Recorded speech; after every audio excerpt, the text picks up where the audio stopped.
Right, folks, this is a new podcast from the two Mikes, and I'm going to give you old energy boy, MG, to introduce it. Yeah, we've edited out all the nonsense from Mike Porky Parry, so it might be a bit shorter than usual. Ha, ha, ha, ha, ha.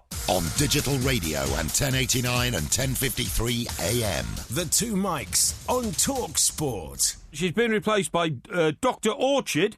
Dr. what? Dr. Orchid. Do you mean Dr. Orchid? Orchid, that's right, yeah. The attractive adopted... Just calm down.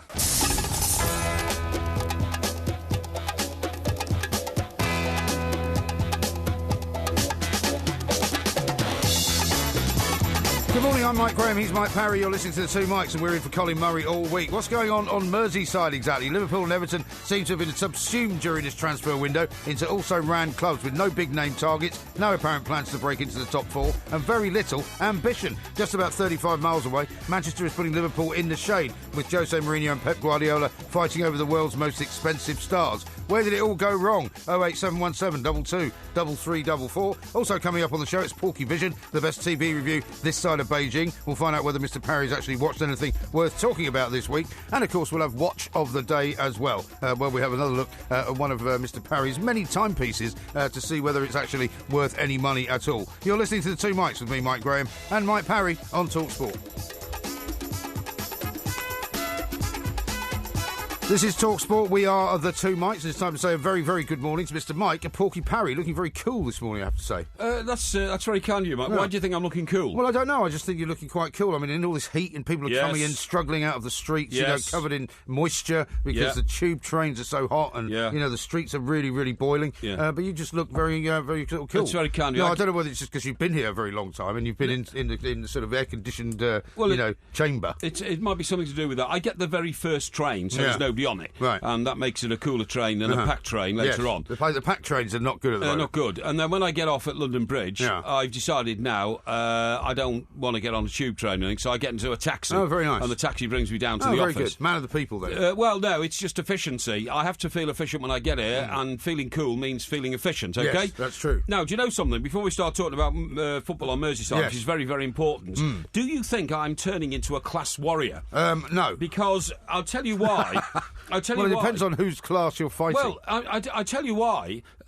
Pippa Middleton, who I regard as one of Britain... although I don't really rude to a young lady... And no, of course you don't want to be rude to her, no. But she doesn't ever seem to have had a sort of focused career profession or something like that. No, as such. But, I mean, that's fine. She might argue with you about that's that, fine. She might say that you're not right to say that. Maybe I haven't, but I mean, I'm saying that's the perception. Yeah. I just can't understand how a lot of the newspapers this morning are getting so excited with Pippa flashes her 250k sparkle. Well, it is a very large ring, isn't it? Well, yeah, but Miss Middleton leaving fiancé's London home yesterday. I mean, Pippa Middleton is the sister of the woman who might one day be Queen. Well, probably will be Queen. But isn't that a very tenuous reason for fame? Well, she be the Queen's sister is probably quite a big thing. Well, it is a very tenuous reason for fame. And the only reason she is really famous at all is, of course, because of the wedding and the particularly, clingy dress that she wore at that wedding. Yes. Which kind of accentuated her figure, pushed her into the public eye. Yeah. But I mean, and it's also, does this not also tell you it's kind of silly season? You know, when they start putting pictures of people like this on the front page. Well, maybe. They don't have much else to do. Maybe, but you see, even the Daily Mirror,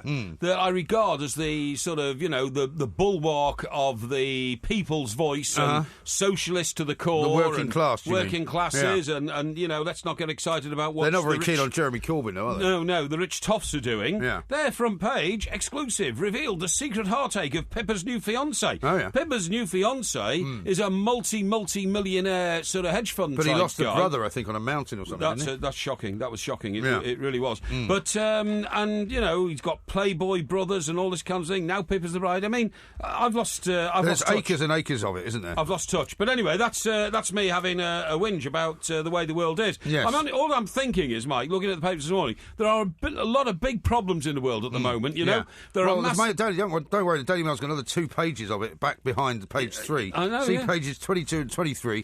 For the very black sheep joining Pippa's family. I know. And when you think that the economy of this country is now under focus. nervous because of Brexit and all that. Yeah. There are terrorist acts taking place just across the channel in France. Yeah. There is a US election going on in America. Yeah. The world is in turmoil in all sorts of places. I don't know whether Pippa is the most important thing I want to know about this morning. That was all. Well, I don't think you should try and betray your tabloid roots too much, though, because no. I can imagine you sitting in a news conference not many years ago suggesting that it would be a great idea to put her on the front page because she might sell a few papers. Well, yeah, that would depend what sort of paper you're working for, I would have thought. But anyway, there are aspirational Well, she's on the people front in page life. of pretty much all of them. She is, you're absolutely right across the board. So I think you might have forgotten how it all works. No, I haven't forgotten how it all works, mate. In fact, I have forgotten... No, what's the expression? You've forgotten more than I know, OK? Or I've forgotten more than you know, or something like that. You know what I mean, don't you? Anyway. You've definitely forgotten more than you used to know. There's no question about that. Anyway. Let's talk about Everton and let's talk about Liverpool, because Indeed. it does appear, and I don't think I'm being unkind when I say this, that there is nothing going on Merseyside. Well, there's a few players kind of dribbling in and out, a few people getting rid of, a few people coming in, but doesn't seem to be any great ambition. No. Do you share my worry about this? Well, not really, because I know that Everton and Liverpool are ambitious clubs, but the perception... It doesn't look that way, though. A big word I'm using this. I've used that twice this morning. The perception of what it's all about is that there isn't anything happening. Now, that, of course, has been kick-started by the fact that Everton look as though they're going to acquire Steve Walsh from Leicester as their new director of football, or some sort of role. He apparently he's very good at spotting players. He spotted Jamie Vardy. Well, he was basically in charge of their recruitment. So, I mean, coming in as director of football is probably slightly a misdirected title, because he's probably been brought in to recruit, isn't he, more than anything else? Yes, I think so. But, I mean, the point I'm making is there seems to be plenty of activity at places like Chelsea, because, of course, they've got a new manager. Yeah. Plenty of activity at places like Manchester United, Manchester City, both got new managers. Yeah. Now, Everton and Liverpool, relatively, have got new managers. Well, Everton's just got a new manager. Yeah, exactly. So, and Liverpool, relatively, halfway through last season. Yeah, exactly. So I want to know why there isn't more action there. I want to hear from our listeners up on Merseyside, please, because there may be things happening up there we don't know about, and if there are, could you please inform me? Exactly, and this is the number, of course, to call us on, 08717 223344. Richie has sent in a tweet already. Yes. Is accusing me of being sad. Right. He says, Mike Graham thinks clubs have to spend big in the transfer market to succeed. They do. That's not my point. Yeah. And he says, how much was Leicester City valued at last year? My point is not that they have to spend big, but they have to be surely part of what is considered to be the big clubs of the Premier League. Yeah. And at the moment, nobody's talking about Liverpool. Nobody's talking about Everton. No. All the talk is about Chelsea. It's all about Manchester City. It's all about Manchester United and Jose Mourinho. Yeah. You know, nobody's really paying any attention to what Ronald Koeman is doing and what Jurgen Klopp is doing. And, of course, we were told that, you know, one of the great advantages of our new owner, Mr. Mashiri, is that we've got a £100 million war chest to go and buy. The more you say that, buying players. the more you say war chest and 100 million together, the more expensive the players get. Well, no, the more ridiculous it sounds. Because I mean, if Pogba eventually does come to Manchester United, for 100 million or possibly 100 million plus, you know, £100 million war chest buys you one player now. So it's not a war chest, is it? Now Liverpool have signed one distinctive player, Mane from Southampton, 36 million. Okay, but apart from that, it seems like a barren harvest of players for the new season. And also, this season's only 3 weeks exactly. away. And I mean, if Ronald Koeman's best effort is to bring somebody from his old club, then that doesn't really tell you very much about his expansion plans, does it? Well, if they're very good players and he brings players in from his old club and they did very well last season, everybody said he made those players play, I'm not going to argue with that. And I'm not attacking Mr. Koeman. He's the manager of the club I've supported all my life, Mr. Koeman, even. What I'm saying is that there must be a secret plan. Somebody up on Merseyside must know the secret plan, and I'd like them to share that with us, please. Give us a call. Well, technically, if it's a secret plan, then you're never going to find out what it is, are you? Well, you will want to. And as for the Liverpool fans, I mean, again, a little bit quiet on the old front there, because I heard from somewhere that Mr. Klopp took losing the Europa final, the Europa League final, very hard. Yes, and he's spent the whole of the summer brooding over it and realising. And we've heard a lot about they're him not in the Champions League as a result. Yeah, and we've heard an awful lot about him wanting to clear out a lot of players. But what we haven't heard is about any players actually coming in. Yeah. You know, that seems to be the problem. Yeah. Anyway, this is the two mics. We're in for Colin Murray. We want to hear from you, of course. 08717 22 3344.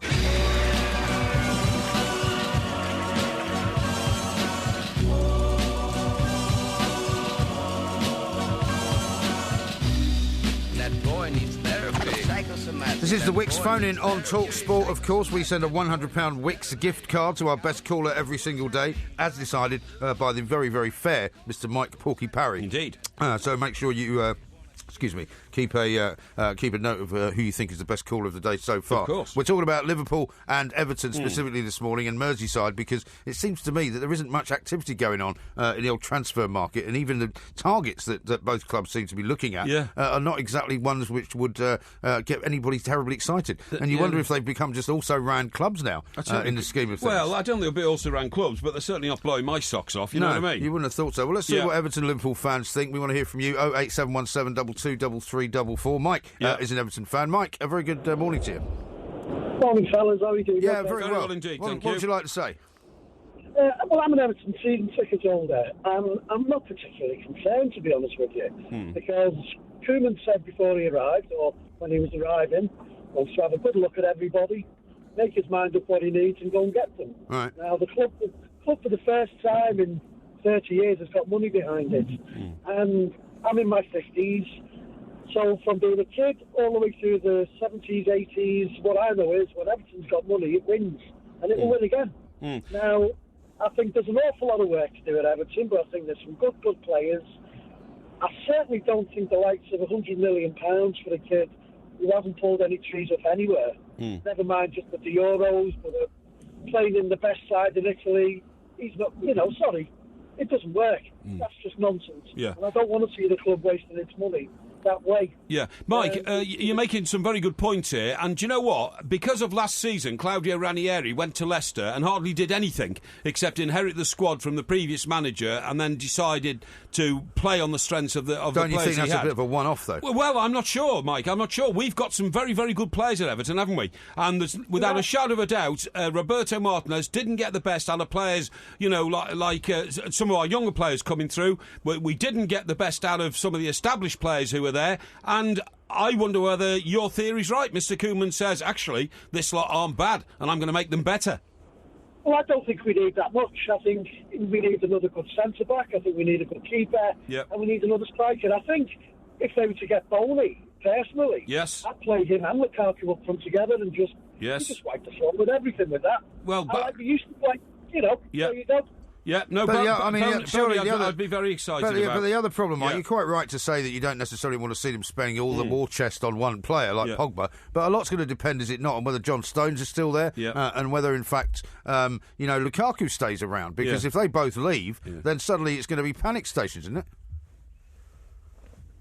Mike? Has he gone? He's gone, yeah. I don't think it will be panic stations, Mike, because, first of all, the critical player for me is Ross Barkley. Yeah. And I think that Mr. Koeman, if he, really concentrates on trying to turn him into a top international footballer, he's already in the England squad, obviously. He didn't get a game at the Euros, didn't get a game, but I mean, that might be for the good. He's not associated with the failure. By sort of coincidence, it might be for the good, but it doesn't bode well for him if he goes all the way to a tournament and doesn't even get on the pitch. Yes, but that's the old Ross Barkley. What I'm saying is I hope Mr. Koeman invents the new Ross Barkley, you see what I mean? Yeah. Lukaku, I think his stardust is starting to, filter away from him. Yeah. I'm not sure he's in as much demand as he was at the start. I don't think last he is season. either, no. And as for John Stones, well, the deal's done. And everybody is now saying, and I agree with it. You think he's definitely going? Of course he's going. And he should go. And, can we ring up Manchester City and say, look, send your paddy wagon over here, get hold of John Stones and take him away. Yeah. We've had enough, thank you. We want your 50 million quid. And I did read we've got lined up... Changed your tune, haven't you? Is it a Napoli defender? I think it's a Napoli defender for about a 45 million, so he's obviously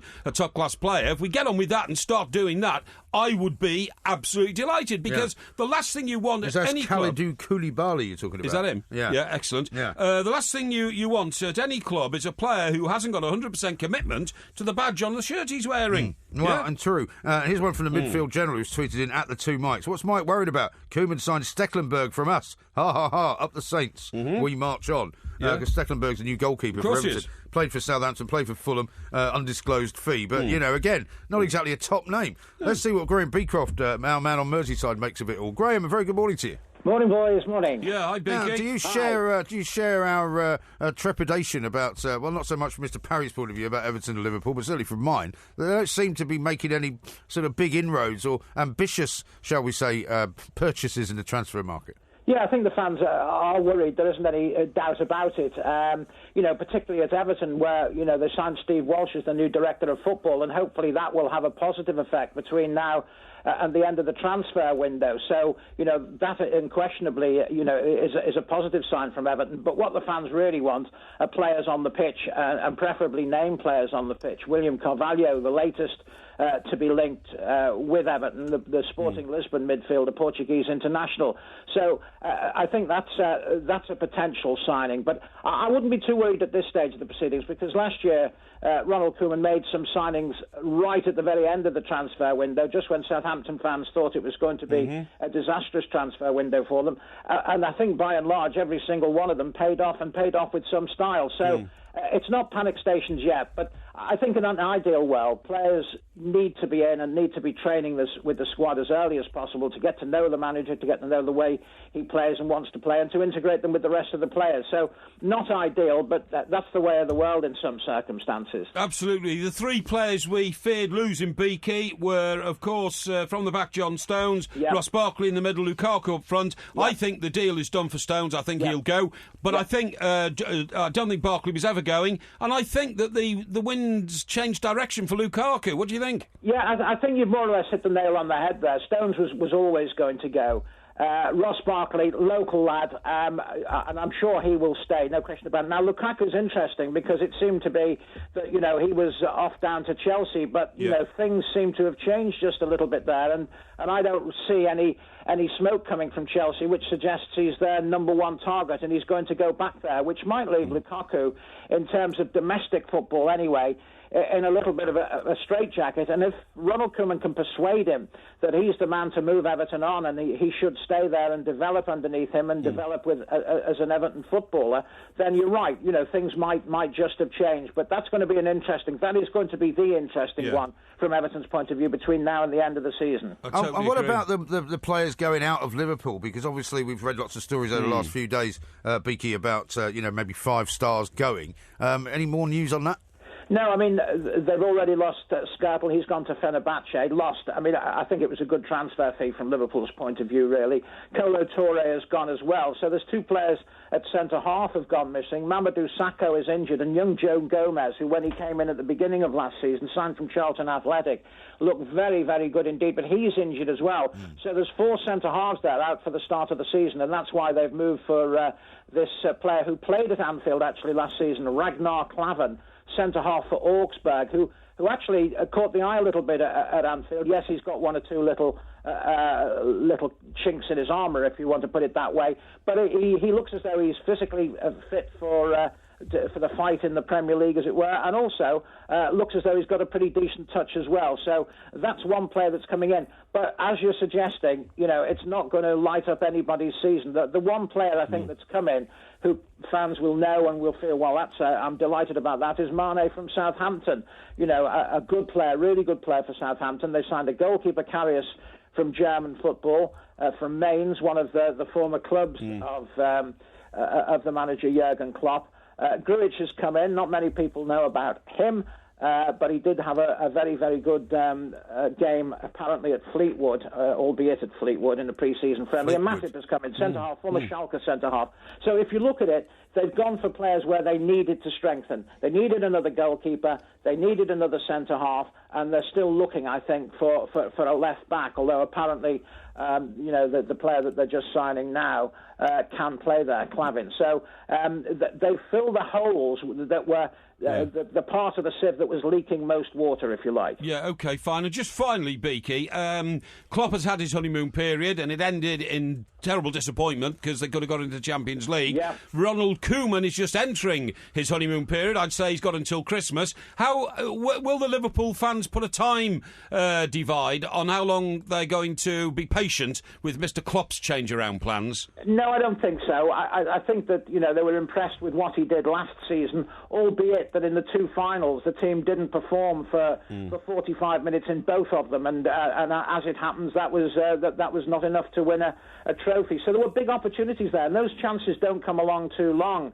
So I think they will be hoping that there is more of that to come with success at the end of it. But I think if they see at the start of this season a competitive side, and they're away to Tottenham Hotspur, they're away to Arsenal, and they're away to Burnley in their first 3 matches. Now, if they can come away from those having played well and got, let's say, I don't know, 6 points out of those, then they won't be too disappointed. I don't think, providing they've played good football and providing they look as though they've kicked on from last season. Yeah. And again, with the new manager coming across at Goodison Park, the fans have got to be patient. They've got to be patient with Ross Barkley, and they've got to be prepared to see a little bit of disruption early on. But he's a proven manager. He's played at the top level. He's managed at a good level as well. Yeah. And so, they must give him time, no question about it. Yeah, OK, Beaky, thanks very much, Thanks very much That's indeed. excellent. Graham Beecroft there reporting into us from Merseyside. Well, the Everton fans didn't give their players much time last year, did they? They were pretty rude to them. They were pretty rude to Roberto Martinez. They were doing a lot of booing. I think it wasn't very nice. I think the only issue I would disagree with Beaky on there is that I think Barkley's had a lot of patience, a lot of time. Well, that's it. And I would say that the whole idea of Mr. Koeman coming is to get him into the head of Ross Barkley to make Ross Barkley. Is that your phone making noise? Yeah, I'm sorry, it is. Yeah, sorry about that. A much better player than he has been last season because he's got all the talent to do it. I wonder how much patience Everton fans are going to have and how much patience the Liverpool fans are going to have. We want to hear from more of you, of course. 08717 22 33 44. This is TalkSport.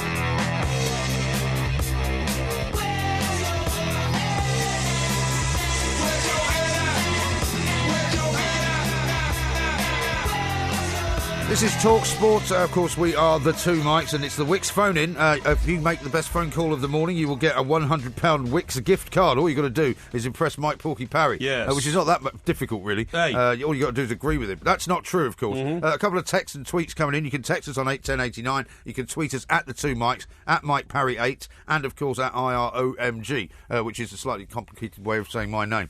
Tony says this: Hi lads, Liverpool don't need any stars at all. Only good players with heart and talent.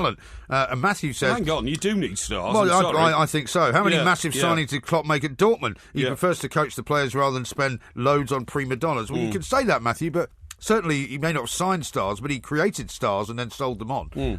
And big names is what the Premier League is all about. And I don't think you can, as much as Leicester have done it once, you see what's happened there. Already their players are leaving. Well, you see, one of these days, the full story of the Leicester Revolution will be rewritten, won't it? But the former manager, who's now gone to Derby, isn't he? Nigel... Nigel who? Nigel, the Nigel former manager. Clough. No. Who's Nigel Pearson? Nigel Pearson. Well, you mean Leicester's former manager? Yeah, that's what I said. The former manager of Leicester, who's now gone to Derby. I mean, he must take enormous credit for leaving Claudio Ranieri with a squad of players who eventually went on to win the Premier League. Well, also after him, everybody looked like a nice guy, didn't they? Including Claudio Ranieri. Yes, that's right. After he had the ostrich scenario. That's right. So you do need stars to win football matches because and to win trophies, because even Brian Clough, who assembled what everybody thought at the time were a bunch of journeymen together, who he'd played with previously at Derby and brought them Nottingham Forest.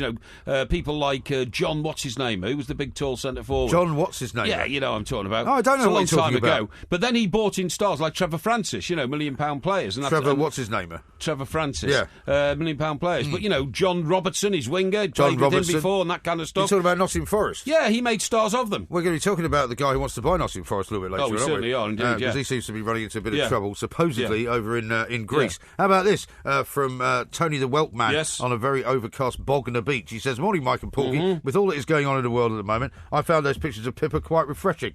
So there you are. So you got that one wrong. I find pictures of sophisticated and attractive young ladies anywhere in a newspaper great and uplifting. Really? And uplifting? Yeah, really? I do. And I find a remarkably refreshing point of view. Exactly. They make the world a better place. However, because I am of the view that... I thought you were going to say of the last century. No, because I'm of the view that you have to have done something in life to actually be appearing in newspapers. What, you mean apart from being sophisticated and nice looking? Well, I think that I would prefer to see a picture of a woman who just sold her company for 15 million quid after starting it from nothing. But what if she wasn't as good looking? Like Michelle Mone, your friend, yeah, is that right? Yeah, well, I wouldn't describe her as my friend. like Lady Brady, who's been a very successful businesswoman. I prefer to see them as part of the great, industrial... Is it Lady Brady? Success of... Is it Dame Brady? You could call Lady Brady as well. Can you? Yeah, of course you can, yeah. Right. Laid Braid.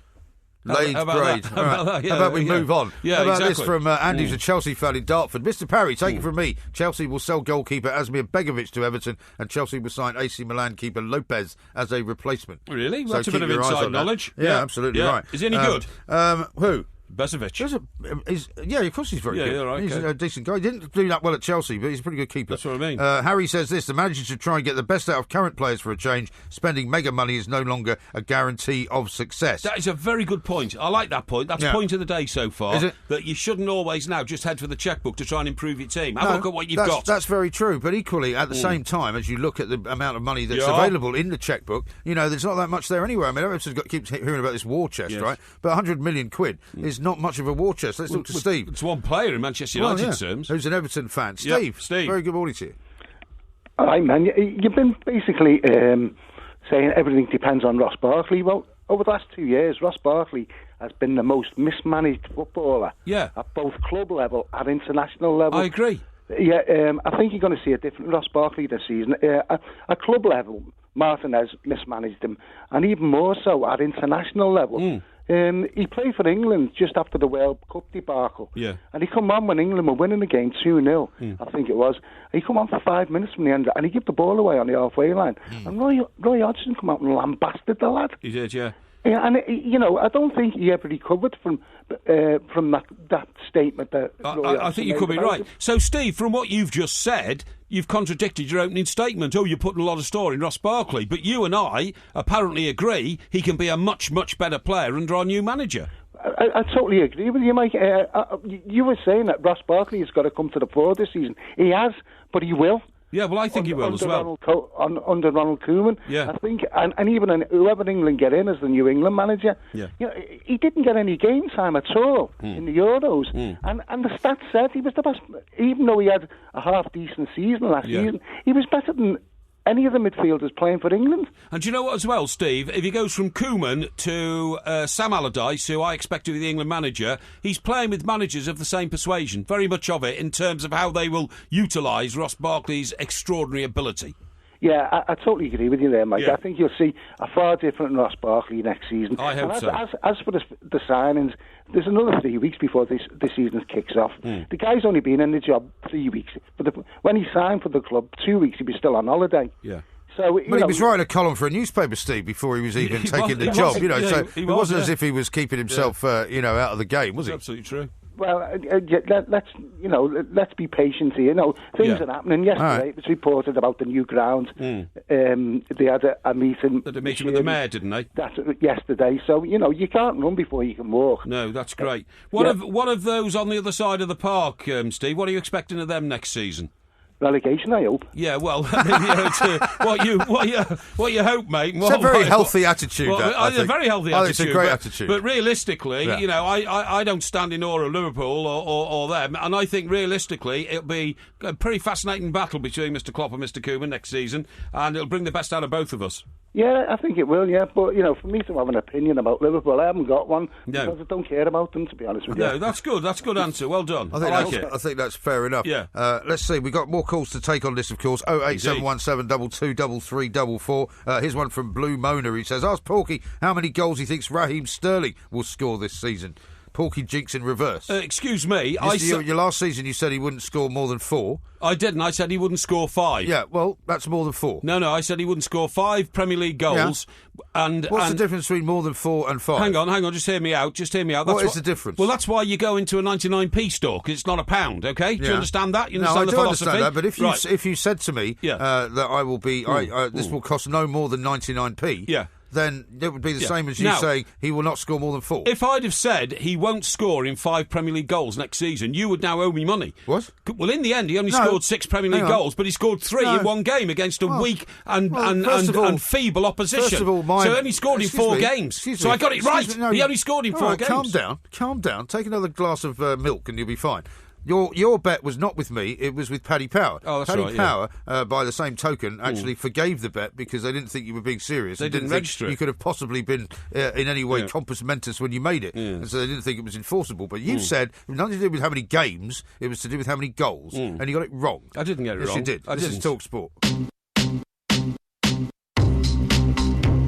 Well, you never know in an interview. You never know. I hope it went okay. I put me case across and let's hope it was successful. But then again, I'm up against the big pal of mine we know in Sam, who's always done a good job over the years, and apparently there's some other candidates who are there too. And as I said, to be in the mix with it, then I'm highly flattered, because any Englishman for the salt would be extremely, extremely proud to be obviously the England manager.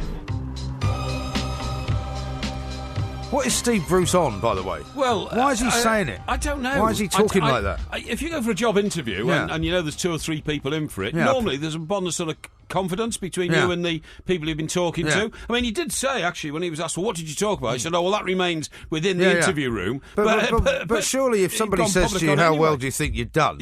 You don't say, well, you don't know, do you? You don't know. Surely you have some idea. I mean, you've been for a few interviews, I'm sure, in front of panels of people. Indeed. I've done a few presentations in front of panels of people. Yes. You get a pretty good idea whilst you're in the middle of doing it. You do. How they're taking it. If they don't think you're any use, it becomes fairly apparent fairly quickly. And if they like you, that's also becomes fairly apparent. You know, when he said, well, I put my case across. Yeah. Well, yeah, OK. So what do you talk about? Well, that remains within the interview room. Yeah. You've told us almost everything else. Right, exactly. Why not? Yeah, exactly. But, I just find it astonishing that he would, one, say anything. And I know sometimes people get asked to say something and that's why they therefore come out and say it. But, I mean, he doesn't sound like a guy who wants the job. And Sam's been very discreet. So I kind of get the feeling that Steve Bruce might have gathered during the course of the time he was talking to the FA officials that actually Sam is going to get the job. Because Steve also said, a big pal of mine, big Sam, big pal of mine, other candidates, So I think he may know. But I think my point is that, he went for the interview because he thought it was a great honour to be asked. Yes. But basically he's not interested in taking the job. Yeah. Or at least didn't believe he could get it. Very flattered. In which case, in which case he should have turned it down. Yeah. Because if the FA don't tell you that you're their first choice, then you should say, well, I'm not interested. But there's a bit of psychology here, Mike. When you're working at anywhere and somebody comes along with a job for a bigger position, which most of us would accept is the England manager's job over a club job, depending on which club, I suppose, but certainly bigger job than the manager of Hull City's job. I suppose it's a bigger job, but is it a bigger job in the sense that you'd want to do it? Because it's under so much pressure. It's a job that is much, much more difficult to do than the whole job. He did say in a previous interview, no Englishman could turn down the top job. That's right. For an Englishman, it is the top job. job. But I think he's too humble. I think he's being way too humble. I mean, the FA are in a hole here. The FA need to sort themselves out. The FA need to do something by either appointing Sam Allardyce or coming up with a credible alternative. We keep hearing this story about, a mystery man from overseas. Mystery man from overseas. From overseas. Don't know what. I mean, from where exactly? Is it, is it Jurgen Klinsmann?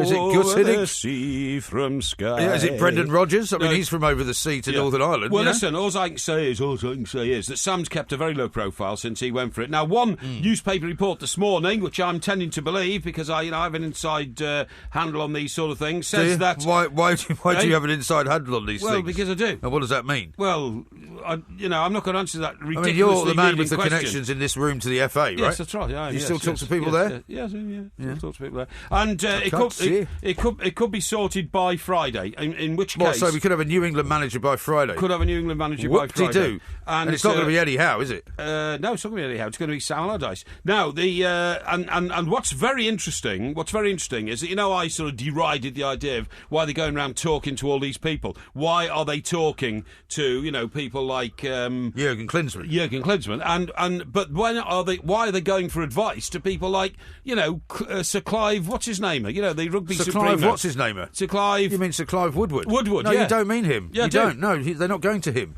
They did. They're going to Stuart Lancaster. Stuart Lancaster and Sir Clive Woodward. No, they weren't going to Clive Woodward. Believe me, I read that they did. Believe me, they did not. Anyway, the point I was going to make is that if it's going to happen on Friday, one of the reasons apparently that did swing the appointment was when... Now, this makes sense because of the Manchester United connection. David Gill, the 6'7" former chief executive... What difference does it make how tall he is? Tall, authoritative, imposing... Are you sure he's 6'7"? 6'7", yeah. What difference does that make? Well, I think tall people definitely have an advantage in life over shorter people. Like you. Well, we're all shorter than 6'7". We certainly are. Yeah. But you're slightly more shorter than 6'7" than I am. And the point is, he goes and has a word with Sir Alex Ferguson. I knew Sir Alex Ferguson and Sam Allardyce were very close. Yeah. And Sir Alex Ferguson's report on Sam Allardyce was he is the perfect man for the job. Right. So David Gill then takes that back into the tribe of three. So you're saying that a dyed-in-the-wool Scotsman is now being seen as the top advisor to the England FA? Well, I think he did it for his mate Sam. I think he believes that Sam Allardyce really could have the top job. And it's a bizarre state of affairs, though, isn't it? And do it capably. No, I don't think it's bizarre. I mean, when you take it, the world of football managers at the highest level is a very small village, is it not? It is. There's only 20 of them in this country who run the 20 Premier League teams, and 2 or 3 who've now... Do you think there'll be any more than that by the end of the season? Well, you're bound to be 2 or 3 in charge of teams in the Championship, like Rafa Benitez, you know, who many people call the fat Spanish waiter. No, many people do not call him that. No, I would not. No, you're the only one that calls him that, and you try and disguise it as somebody else calling him that. No, I think it's shocking. despicable. It's a shocking thing to to pick say. on somebody's personal characteristics. And you just don't like it because of some of the things he's said in the past. Well, anybody who describes Everton as a small club, club. We've been describing them as an also-ran club this morning. No, I haven't. I admire Liverpool for what they've done in the past. You have to. You'd be a fool not to. Yeah. And you wouldn't want to be a fool. I'm really glad to hear the news about Everton now kick-starting talks about a new stadium. Could be done within 2 years. Yeah. I'm not sure if the stadium will be built in 2 years, but the deal could be done to get a new stadium, particularly in the light of the fact that Anfield is being renovated as we speak. You've now done what I normally would only allow you to do to other people, which is completely bamboozle me and make me forget what question I even asked you.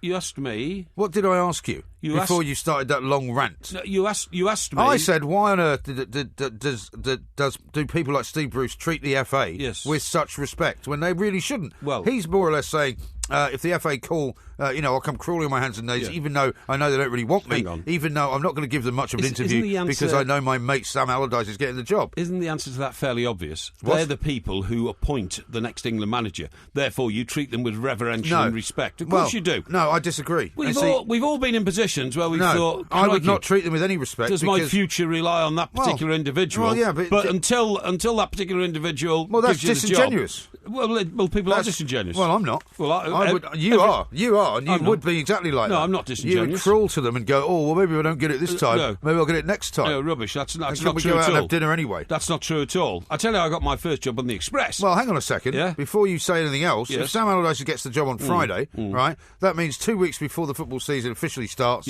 Sunderland need a manager. Well, we've discussed how difficult that is for Sunderland before. Yeah. Well, it's not going to get any easier, is it? Well, it's not going to get any easier, but you wonder if Sunderland have got somebody lined up. The name Davy Moyes keeps bouncing back off the wall, doesn't it? Yeah, but that's like not very inspiring, is it? Well, of course it's inspiring. Davy Moyes is literally one of the top 6 Premier League managers of the last 20 years. Literally?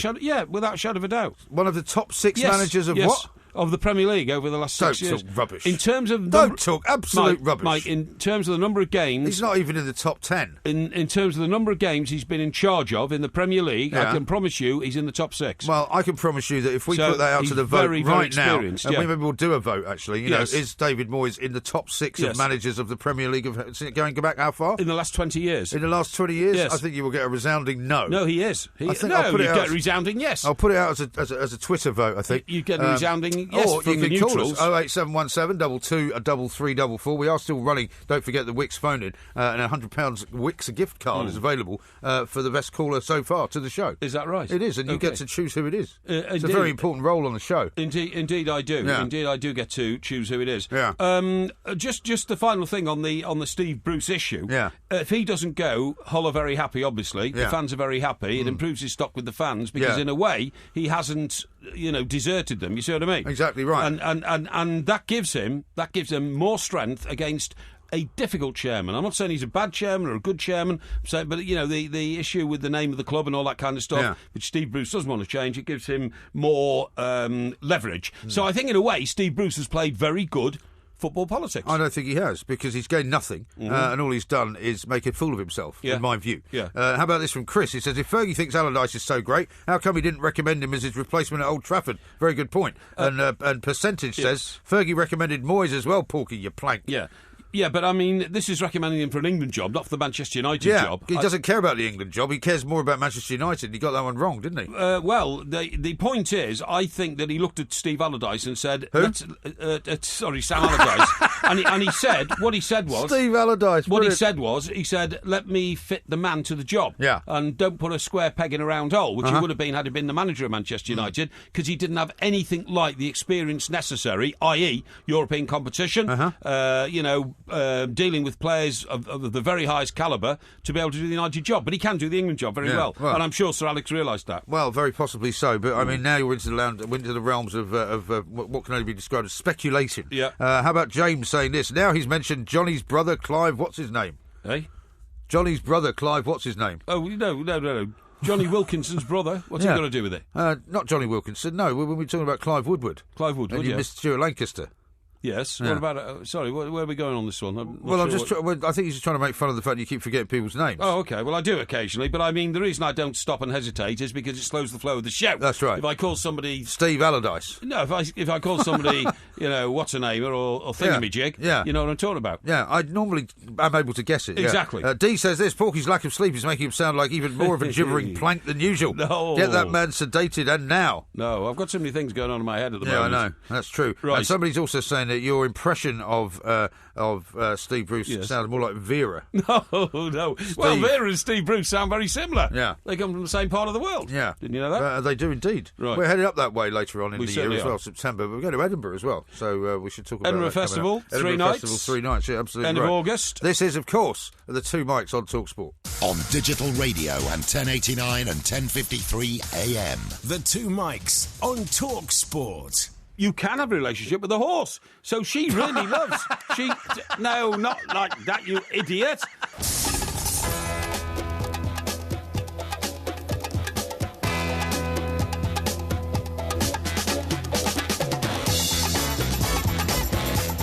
Good morning, I'm Mike Graham, he's Mike Parry. You're listening to the Two Mics. We're in for Colin Murray all week. We'll be talking about Merseyside in the first hour. Coming up in this hour, we'll be talking about Brendan Rodgers and Celtic's task tonight to try and beat the part-timers from Gibraltar. We'll be talking as well, of course, about some of the problems that are facing the Nottingham Forest prospective new manager. He's got a bit of a court case going on in Greece. We'll be finding out what that's all about as well.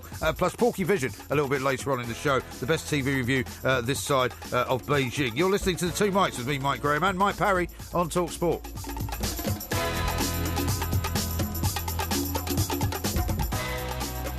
We've got loads of good tweets and texts coming in. You can tweet us, of course, at the Two Mics, at Mike Parry, at IROMG, and you can text us on 81089.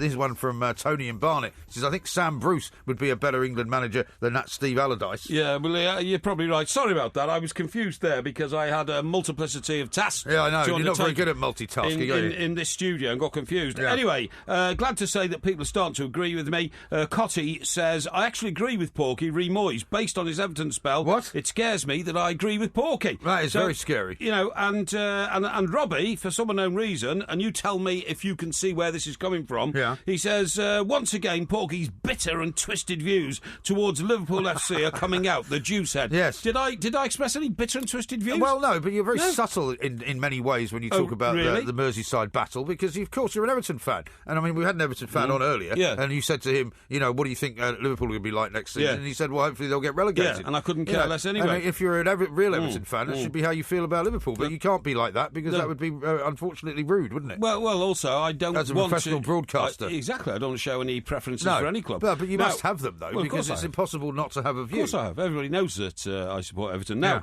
Gav says, and this is, you once again, you know, poking a stick at the listeners and making them take the mickey out of me. Absolutely not. Steve Allardyce, how does Porky remember to get up every day? What a plank.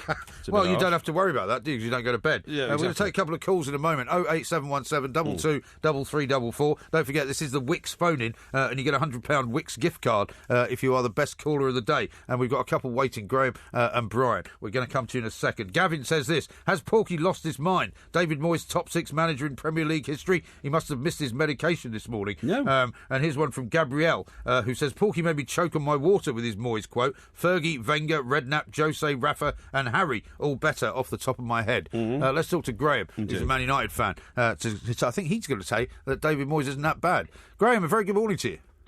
How you doing, boys? Yeah, very well. Thank you. Yeah, looking forward to seeing you both later in the year. Oh, excellent. Yeah. Where are we going to see you? It's around Manchester somewhere. I've got a message from my mate who's said we're coming to see you. Oh, good. So, Well, maybe Liverpool. We're going to be in Liverpool in November. But anyway, carry on. Are you going to defend, not only defend David Moyes' reputation, but agree with Porky? So, and now hear me out before you tell me how wrong I am. All right. Yeah. So, what you're going to look at with Sam Allardyce, great manager, and he's took teams that struggle to average mid-table teams. He's done that very well. Now, take away his tenure at Manchester United, and I'm a Man United fan, and it wasn't great. You know, David Moyes was linked to the Arsenal job, Chelsea job, United job. Yeah. He took a team that was struggling, a team that was close to relegation, to top 4. He got Everton to be higher in the table for a few seasons than Liverpool. Yes. That was a massive achievement. Of course it was. And I think if you take away the United job, he did amazing at Everton. He was linked to all these big clubs, and in fact, you could say he did a better job with a team like Everton than Sam Allardyce has ever achieved. I totally agree with that, mate. Yeah, but that doesn't make him in the top 6, no matter how good it does you in might longevity. think. No, it doesn't. He was at Everton for 11 years. Well, being somewhere for a long time doesn't make you brilliant. Because it means you haven't been sacked. It means that you've been consistently performing and performing at a very high level. No, yes, I'm sorry, I don't agree with that. I'm actually talking to Graham here anyway. Graham, what I'm saying to you is you surely would not put him in, you would not put him above all sorts of other managers in the top 6 of the last 20 years, would you? Now, over the last 20 years, you've got to look at not just the Wengers, the Fergies, you've got what Kenny Dalglish has done, and many managers, probably in the top 10, maybe not the top 6, I've not wrote them all down. Yeah. But I think what he achieved at Everton was pretty special. Yes. And I think that can't be taken away from him. I think people just look at the United tenure, and now he's got this terrible reputation. Which, to be fair, as a United fan, if Mourinho would have took it that season on the first season, I think the results would have been very, very similar. And managers make mistakes. We all do in our working lives. We make mistakes, we learn from them, we move on. Look at Porky makes one every couple of minutes.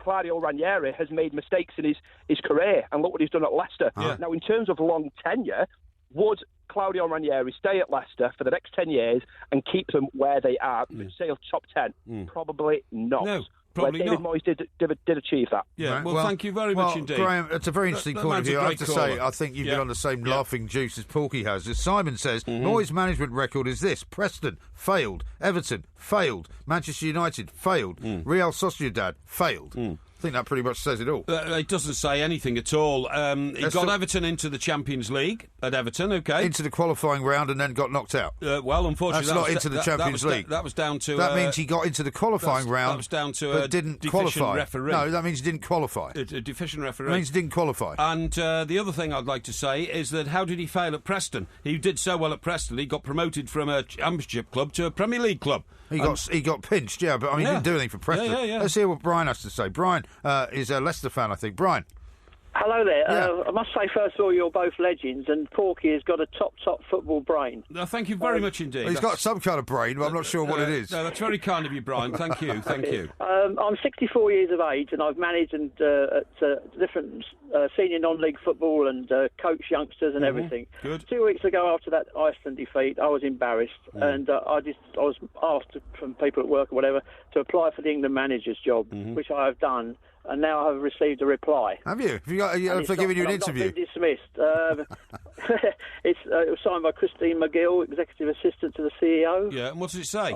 It said, on behalf of Martin Glenn, thank you for your letter regarding the England senior team manager's position. Martin has asked me to respond to you. Our defeat to Iceland and exit from the Euro 2016 was obviously a bitter disappointment to us all. The performance was no near the standards required in the knockout stage of a major tournament, and far below this level we aspire to for England. It was a huge letdown to many thousands of fans who will follow the team so passionately and loyally, not just in France but through qualifying as well. Roy Hodgson's decision to step down from his role along with other members of his coaching staff is the right decision, and we support it. Clearly we need the change to improve if we are going to achieve our ambitions in the years ahead. What has stood out has been the magnificent support given to us from the stands. At every single match, England fans were incredible and never stopped singing. Our young squad will be better for the experience and the passionate support our supporters have given them. This is more information than we got at the... No, well, I want to hear it, though. We want to hear it. But this is more information than they gave at the press conference. Go on. Carry on. This is great. Our supporters have given them will encourage them to want to do better in future tournaments. Rest assured, we will consider everything that has gone on into this tournament and ensure we learn the lessons. Work is already underway with our CEO, Martin Glenn, Technical Director, Dan Ashworth, and David Gill to ensure we manage the process of appointing a new manager. Does it mention that David Gill's 6'7"? No. Go on, Graham. And thank you for your application. These are not easy decisions, but we will take the appropriate time to get it right. We are confident that our investment in coach education and sports psychology in the National Football Centre at St George's Park which we started 2 years ago, will bear fruit in the coming years, and the success of our development team gives us confidence that this will happen. Thank you again for taking the time to contact the FA. Is this the longest rejection letter you've ever had? Well, it's not a rejection letter. It's not... but at work they say they've not actually said no. No, it's not a rejection letter. It says we are considering the position. And who signed that again, please? Christine Gill, wasn't it? It's Christine McGill, the executive assistant to the CEO. Yeah. Well, all I can say is Ms McGill should actually spend more time looking for an England manager instead of replying to ridiculous applications for the job, like yours. Yeah, but I mean, I said that in 1966 I sat with his father at 15 years age, and tears coming out of my eyes when we won the World Cup. Yeah. And apart from when Terry Venables in that 1996 when we should have won that Euros, it's been sad. I mean, we've had Graham Taylor the turnip, we've had Capello, Postman Pat, we've had Hodgson, the Budgie, and now we're going after Fred Flintstone. The owl, I think. He's the owl. Yeah, it's confusing his birds. The owl and the Budgie. You forgot about Sven-Göran Eriksson. Yeah, Sven. Right, listen, great call. Thank you very much indeed. Yeah. Fantastic. Imagine getting that sort of response from the FA. And just bizarre. And it wasn't a rejection letter. It said we are considering all options. I think that's what she meant to say. Anyway, listen, let me remind you, this is the Two Mics. Yeah. We're in for Colin Murray on TalkSport with Wix, and you can get 40% off Wix's 12...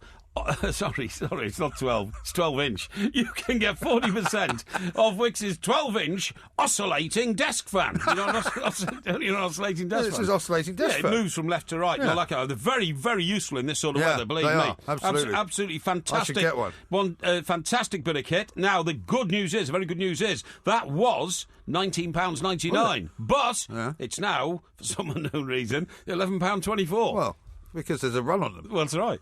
Crazy, but that's how it goes. Millions of people living as hoes. Yeah, but maybe. This is Talk Sport. We are the Two Mics. There will be a podcast coming out in a little while, of course. Percentage said Wix 12-inch oscillating fan or Cheshire-born 5'8" 3/4 windbag. The choice is yours. Yeah, well, talk about windbags, mate. That's a perfect description of you. That's a very harsh thing to say. Yeah. Anyway, got lots and lots of tweets coming in, which we will get to. We've been talking an awful lot about whether David Moyes is in fact in the top six. I think most people would agree he's probably not. And in fact, on the Sky listings, he comes in as 17th in the league table of Premier League managers. Well, I don't know what they base that on, but exactly. that's what he is. Number 17, which I would say sounds about right. Well, yeah, but that's statistics, damn statistics, and lies. If you see what I mean. Well, you've got to look at the six. contribution he made in a human factor sort of way. Well, here's the six from Ryan. He has them as Arsene Wenger, Alex Ferguson, Jose Mourinho, Rafa Benitez, Gerard Houllier, and Kenny Dalglish. There seems to be a bit of a Liverpool bias on that one, so I don't know whether that's indeed based on anything at all. But let's talk to Mike Parry, because he's our Greek football expert, because a story was brought to our attention today about the man who's the prospective new owner for Nottingham Forest. His name is Evangelos Malinakis, and he's been accused of being the ringleader of The System, which is a match-fixing group that supposedly destroyed the Greek football landscape. Yes. Mike, a very good morning to you and welcome. Good morning, gents. How are you? Yeah, very well indeed. Thanks very much for taking time to talk to us. What's going on with this guy, with this story? I mean, it's a very colourful list of accusations that he's supposed to have been involved with. Absolutely. First of all, I just need to congratulate you on your pronunciation of his name, Evangelos Marinakis. So well done for that. Thank you very much. A very interesting character. I mean, estimated to have a net worth of approximately £500 million. Wow. As we're led to believe, he's very close to taking over from Nottingham Forest, which is one of our traditional historical football clubs in this country. I mean, he's owned Olympiacos since about mid-2010, and if there's something positive I can say to the Nottingham Forest fans is that this is a man who is a very, very, very passionate supporter of football, of Olympiacos in particular, that's his team. He's not used to losing, this man, and he's used to getting his way. And you mentioned there about the system. This is an allegation where an investigation that's been going, I think, all the way back to 2012 now, where Marinakis is currently banned from all football activity in Greece due to his alleged involvement. And if I can quote, directing a criminal organisation with the aim of achieving absolute control of Greek football via methods of blackmailing and fraud. Now, that's obviously the allegation. And that's a quote from a 173-page report published by the public prosecutor last year. And, so the football activity, he's been banned from all football activity. And the charges include, the alleged charges are establishing and directing a criminal organisation, fraud, incitement to extortion, bribery, instigating an explosion which endangered a human life. And that was blowing up the bakery, wasn't it? That's where it starts to get what I would describe as colourful. Yeah. That's Gostan Dinaz, who was a highly rated referee at the time, and he part-time obviously referees in Greece, and he owned a bakery. And the allegation is that when Gostan Dinaz was going to he was going to referee a game, he was approached to say, "You're refereeing this game, and this is also what the result's going to be." And he told him the result in advance. Yeah. Well, and he didn't play ball, and after a convoluted story, apparently a bomb, allegedly because of the system that Marinakis is alleged to be involved in, a bomb was placed in his bakery, exploded in the middle of the night, destroyed his business. Bit of a shock, that, isn't it, really? When you don't expect it, really. No, you don't. Was that gas or what was it? Yeah. Now, the thing is, Mike, what I don't understand is this. Two facts here clash alarmingly with each other. One, he's a half-billionaire, so he's a very, very wealthy man. How can he possibly get sucked into a situation where he's accused of, such crimes at such a base level on, when he's established such an impressive business career? It's a good question. I mean, as I said right at the outset, he's very, very passionate about football and he wants to win. And the allegations are that he wanted to win so badly that he would get involved in, alleged underhand situations to ensure that Olympiacos would win the title and win matches. Yeah. Yeah. Is it the case, Mike, that as has been described, that partly because of what this match-fixing group is accused of doing, that the Greek football landscape has been, to some extent, destroyed? I mean, there's several ways of looking at it. I mean, football wasn't not sure how to say that, the traditional sport in Greece. It's basketball. But in Euro 2004, when the national team won the European Championships, things changed. In 2004, you had the Olympics as well. Things changed. There was more togetherness within the country, national identity. The hooliganism element is always going to be there, unfortunately. But in terms of the landscape, I mean, Olympiacos have won, I think, 18 of the last 20 titles. Yeah. And that precedes Marinakis anyway, in terms of involvement. So, this year they won the league by 30 points. Sure. So is that because of his involvement? Is it because they're so powerful? Is it because they're the best-run team financially? Is it because maybe the other teams allegedly didn't try hard enough? Who knows? But, Mike, when will this legal proceeding come to a conclusion? Because I can't see how the Football League in this country, overseen by the Football Association, can consider this man as a potential owner for an English football club with such, enormously serious charges stacked up against him. I mean, we're always led to believe that there is a fit and proper test for any owners of English football clubs. Yeah. But in terms of Marinakis, he obviously denies all the charges. Yes. If found guilty, could face a prison sentence of 10 years. Now, the case trial is due to begin in the next few weeks. Right. So we'll know then. Yeah, I see. And his influence in Greek football, I mean, you've told us, how powerful he is. I mean, is that all pervading? Is he Mr. Football? Well, he's also been involved as he's also, I think. Well, he's an MP as well, isn't he? Or he's been an MP, I read. In the past, yes. I mean, he's also been on the board of the Greek Super League, the Hellenic Football Association. Exactly. This is a man who is very used to being around powerful people. He's a powerful man himself.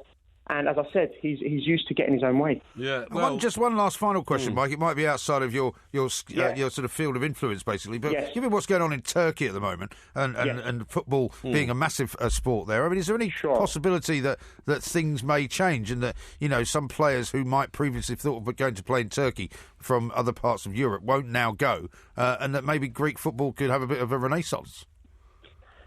The only way Greek football is going to have a renaissance in terms of players choosing to go to teams in that region would be if they can afford to pay the wages. And unfortunately, the parlor state of the economy in Greece dictates that they can't afford wages, let alone transfer fees. Can't afford wages. That's a bit of a disincentive. I don't know why you find this so funny. Well, I mean, it's tragic. It is tragic. I agree. It is. The global financial crisis and the youth unemployment, the political uncertainty. I think, whereas we're fortunate in this country to be able to go and watch football, and it is affordable to many of us, it just isn't in Greece anymore. And, where football and sport can bring people together, it's failing to do that purely because of the economic uncertainty.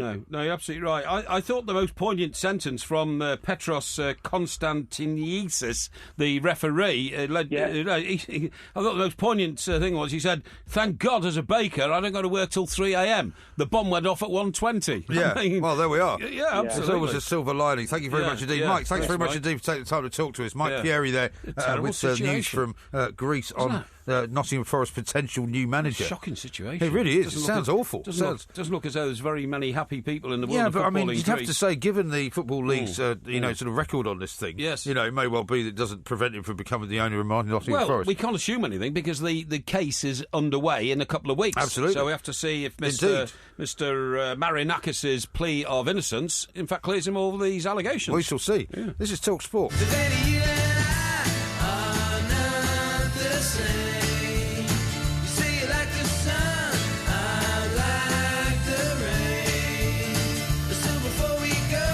This is Talk Sport. We are the two Mikes, and of course it's Porky Quiz Day today. Not Porky Quiz. I apologise. It's Porky Vision. Porky Vision. Because the Porky Quiz is in my mind. Yes. Because we've got to come up with one for Friday. Yeah. We will. I've got an idea. You've got an idea. Okay. Now I've just tweeted out Watch of the Day. That's right. Which a lot of people have already commented on. What I can tell you is it looks, if you check our Twitter at the two Mikes or at IROMG, it looks like a Concorde watch. Well, it is a with Concorde Roman watch. numerals around it. It is a Concorde watch. There's a story behind this one? Well, the story is that when you fly on the Concorde, you get one of these. But it's an Air France Concorde, isn't it? It was an Air France Concorde. Are you telling me that when you went on Concorde, you didn't go on the British Airways version? No, I didn't. I went on the Air France version. That's a shocking admission. Well, it's not really, because it was... For somebody who's so kind of patriotic. Well, I'd love to have done it, but I mean, I wasn't paying, so I wasn't really, able to choose which Concorde I went on. You could have turned it down and said, surely I should be going on the BA one. No way in the world would I turn down the opportunity to fly the Concorde. So it was a charter flight, and it went from... we flew to Paris to pick it up, right? Yeah. And in Paris we picked it up, and it's Charles de Gaulle. Charles de Gaulle, absolutely, and a magnificent plane. The plane just standing there on the runway looks magnificent. Looks like the Empire State Building. Yeah. Although it's quite small, isn't it? It's a small aircraft. You to start off with, you get on it by going up steps. You don't, one of those sort of arms that go out to the plane. You know what I mean? It's not designed for one of those. No. It doesn't have any shape. Stairs. Yeah, it's parked away from the apron or whatever, and you go up the stairs and you get onto it. So you take a bus out to it then? No, not really. It's usually close enough to the... Well, it certainly was for us. But, I mean, the great story was we go out and get on this plane, right, and you're absolutely right. Anybody of Mr. Gill's height, 6'7", he'd have to bend his head to get on. Yeah. It's not a high cabin. Right. There's only two seats on either side. They're quite close to each other. And they're not actually as big as normal first-class seats, No, they're not.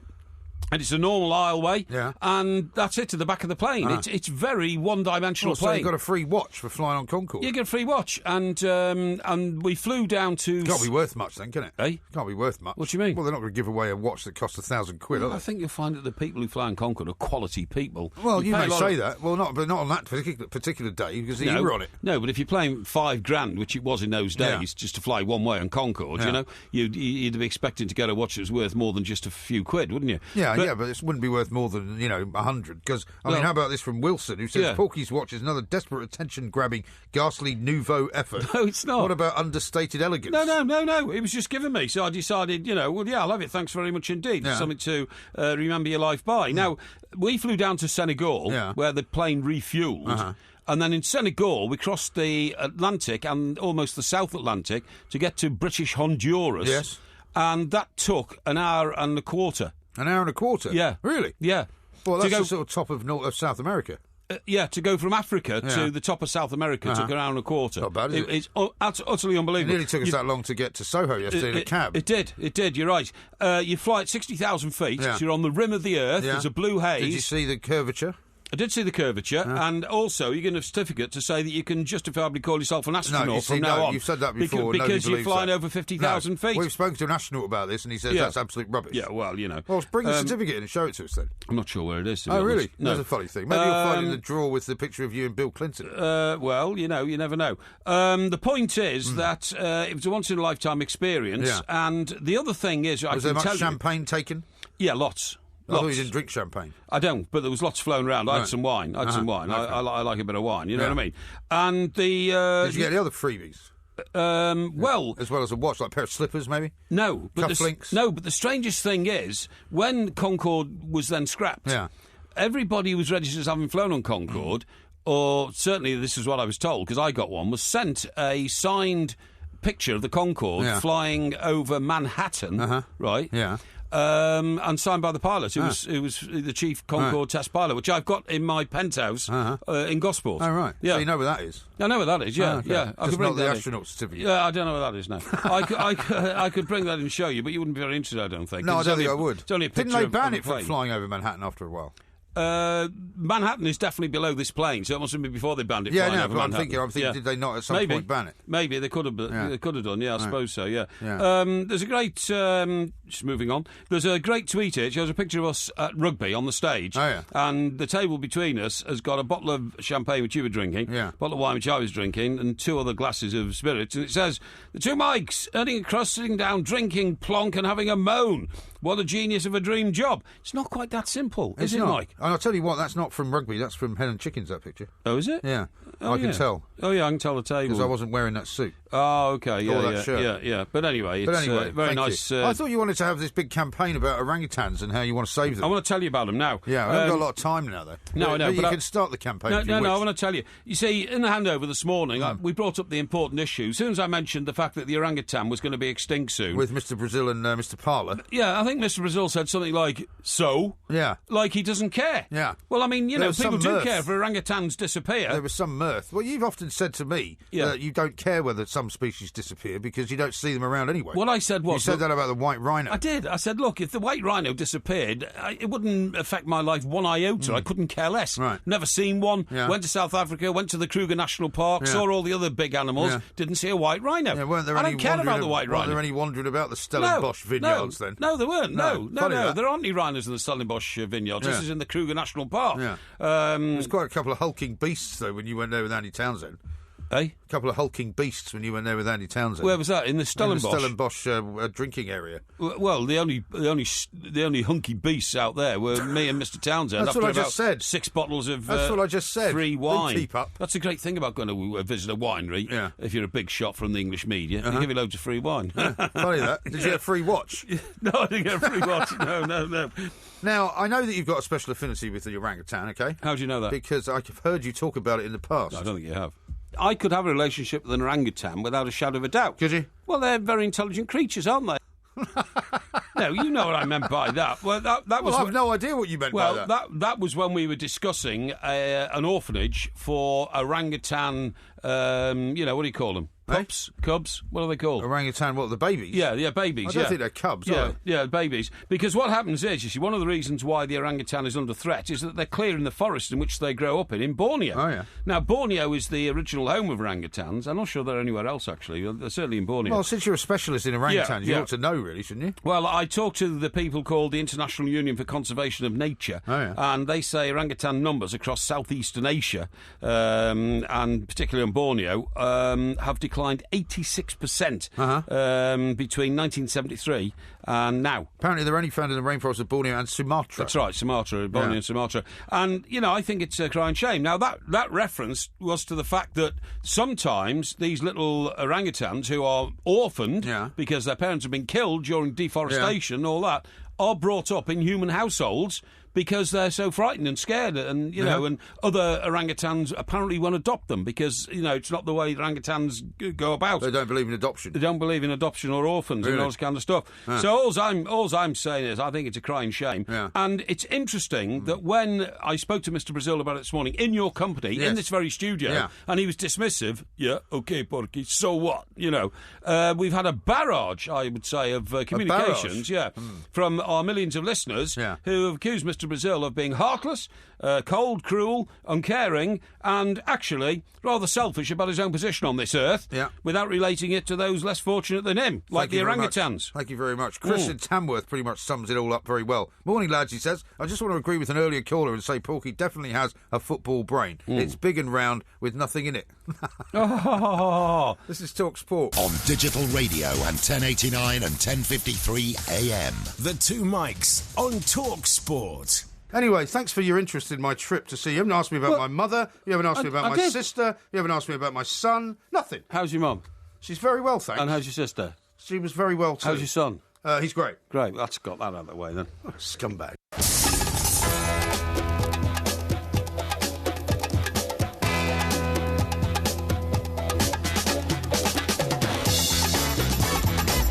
Good afternoon, I'm Mike Graham, he's Mike Parry, you're listening to the Two Mikes and we're in for Colin Murray all week. Coming up in this hour we're going to be talking about mud trials. Porky's taken offence at the idea that some people go swimming and running and jumping through horrible fields of mud and get themselves into all kinds of states of disrepair, suffering from all kinds of diseases. and suffering terrible health problems. Shocking. We might actually get you to have a go at it. You must be joking. I think it'd be a good idea. You can whistle, pal. No, well, Stroll I can. Also, Porky Vision coming up a little bit later on in this hour. The best TV review this side of Beijing. We'll find out whether Mr. Parry has actually watched anything worth talking about that you should be watching as well. You're listening to the Two Mikes with me, Mike Graham, and Mike Parry on Talk Sport.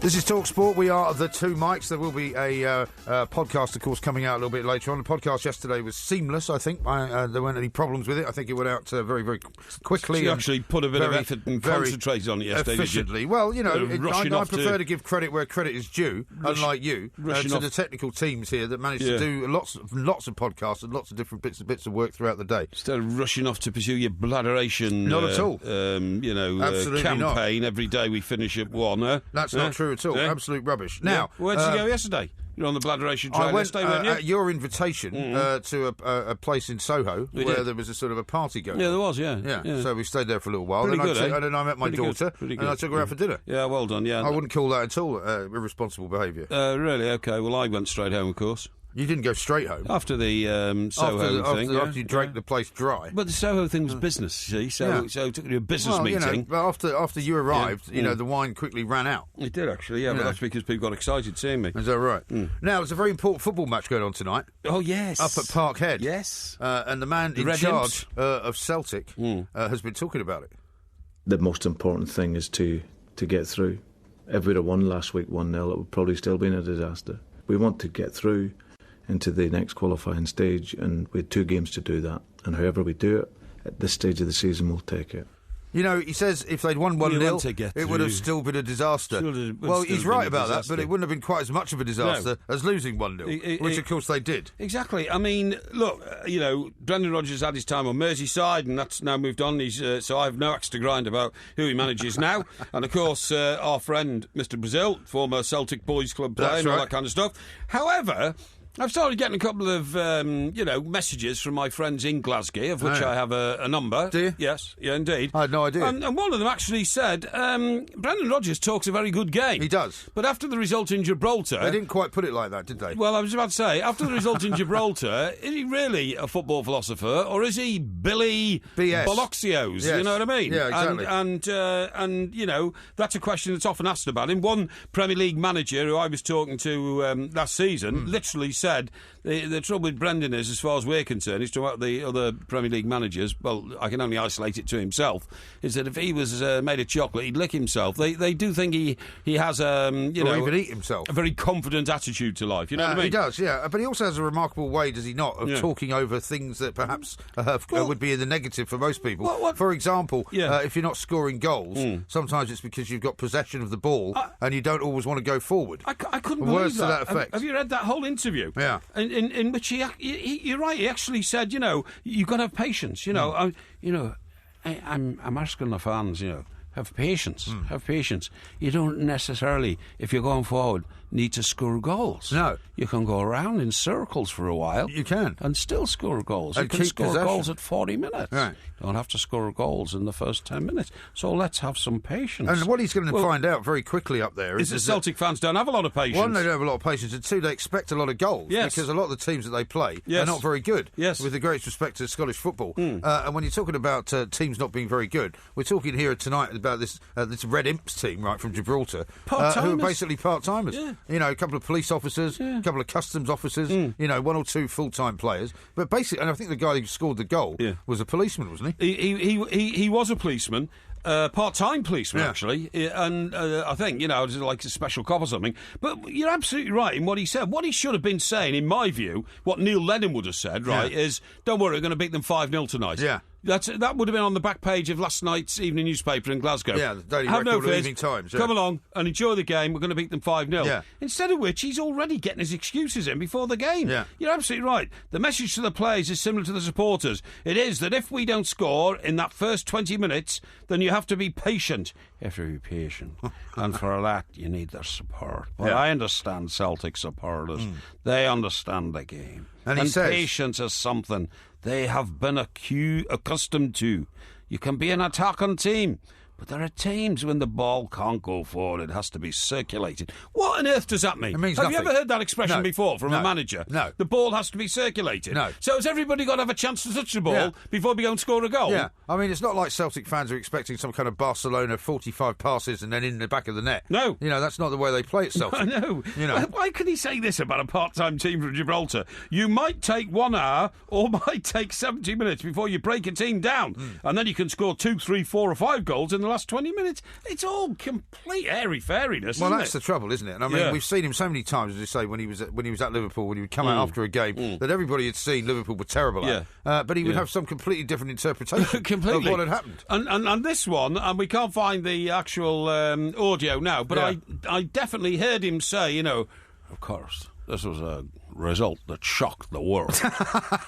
It didn't actually. It shocked 1/3 of the city of Glasgow. It was a shocking result, no question about that. Result, but it hardly shocked the world, did it? I mean, you know. Well, I mean, I'm pretty sure it was a big deal in Gibraltar. Yeah, well, I'm sure it was. You know, the rock apes had never been so happy. That wouldn't the Barbary apes. Oh, are they Barbary? Well, we call them rock apes. Yeah, but they're Barbary apes. Yeah, well, rock apes is another name rock for apes, them. that's I right. mean, Yeah. you're the expert in these matters. But that wouldn't have shocked the world. That would have rocked their world. Okay, that's what he should have said. Because that was a big one for them. Exactly, and also it would have had a bit of sort of alliteration with the Rock of Gibraltar, wouldn't it? Yes, of course it would. Yeah, that's right. Yeah. You've only just thought that, haven't you? No, I haven't. That was in my head when I said it, because I have alliteration. Alliteration tumbles out of my mouth like words into a paper cup, as John Lennon would have said. Really? Jimmy says this. Porky's Brendan Rodgers impression sounds like a drunk Noel Edmonds. Drunk Noel Edmonds. And Celtic Rock and Roll says Porky has no friends in Glasgow. That's not true. I've got friends in Glasgow. I could ring up my friends in Glasgow tomorrow, and I can tell you that if I decide to get on a plane there tomorrow, there would be a very nice Merc limo with a driver to meet me. Well, in Glasgow? Yes. Really? Yes. Well, I've got some friends in Glasgow. I can make sure that they take very good care of you when you're there, if you know what I mean. The sort of friends you've got in Glasgow, mate, are not the sort of friends that I necessarily warm to, okay? That's right. But, you know, the they will do nefarious places that you go. They'll do whatever I ask them to do. Graham says this. I've just Googled Francesco Smolto. He is a cheap French designer, even worse than Pierre Cardin. Who? More absolute tat from Porky. What's she talking about? Well, that's the name that's on the watch. What? Francesco Smolto. No, it's not. Concord's name on the watch. No, well, look underneath. Hang on. Look at the bottom part of the dial. I mean, you don't even know what's on your own watch. No. It says Francesco Smolto, Paris. Right? I can't find it, actually. Of course you can't find it. So I've taken it off. You might as well chuck it in the bin. I didn't want to scratch it or chuck damage it in the bin. No. Does it tell me the right time, by the way? No, because it hasn't got a battery in it. It's not a chronometer. Of course it not. works on batteries. Absolutely Well, right. I can't change the battery in every one of my 30 watches every time they run out, can I? It costs you a fortune, wouldn't it? What? It costs you a fortune. It'd be like your great investment in data. How's your phone? Actually, I've got to ask you that, but I haven't got time now. Yeah. When we come back, I'm going to find out how your phone's getting on. This is TalkSport.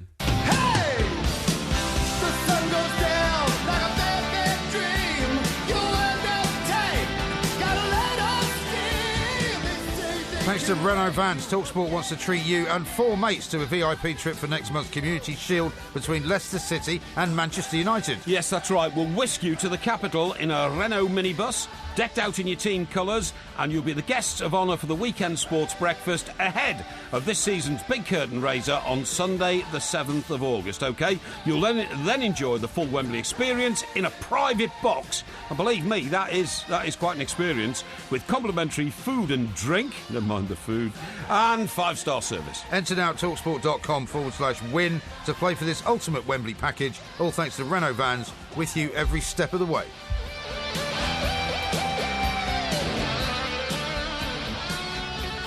This is TalkSport. We are the two mics. We'll probably have a few tales to tell from Wembley hospitality boxes, but perhaps at another time. Because now we're going to talk to Will Dean, who's the founder and CEO of Tough Mudder. Because you, Mr. Parry, seem to have taken exception to the idea that people like to, take themselves on physically and actually try and achieve something physically. It's endurance. It's good for your fitness, and it's all about running through mud. All I can say is the mud picture that most of us emblazoned on our mind is usually from Glastonbury. Glastonbury, and people there are like mudlarks. They actually start rolling around it, around, as I keep saying, the Johnny Cash quote, rolling around the mud, the blood and the beer, okay? Yeah. And it seems to me to be rather a natural thing for a human being to do. I can't believe that people actually go out and deliberately do it rather than getting caught in it in Glastonbury. Well, Will Dean's the man who will set it up for anybody who wants to do it, so let's just say a very good afternoon to him. Will, hello.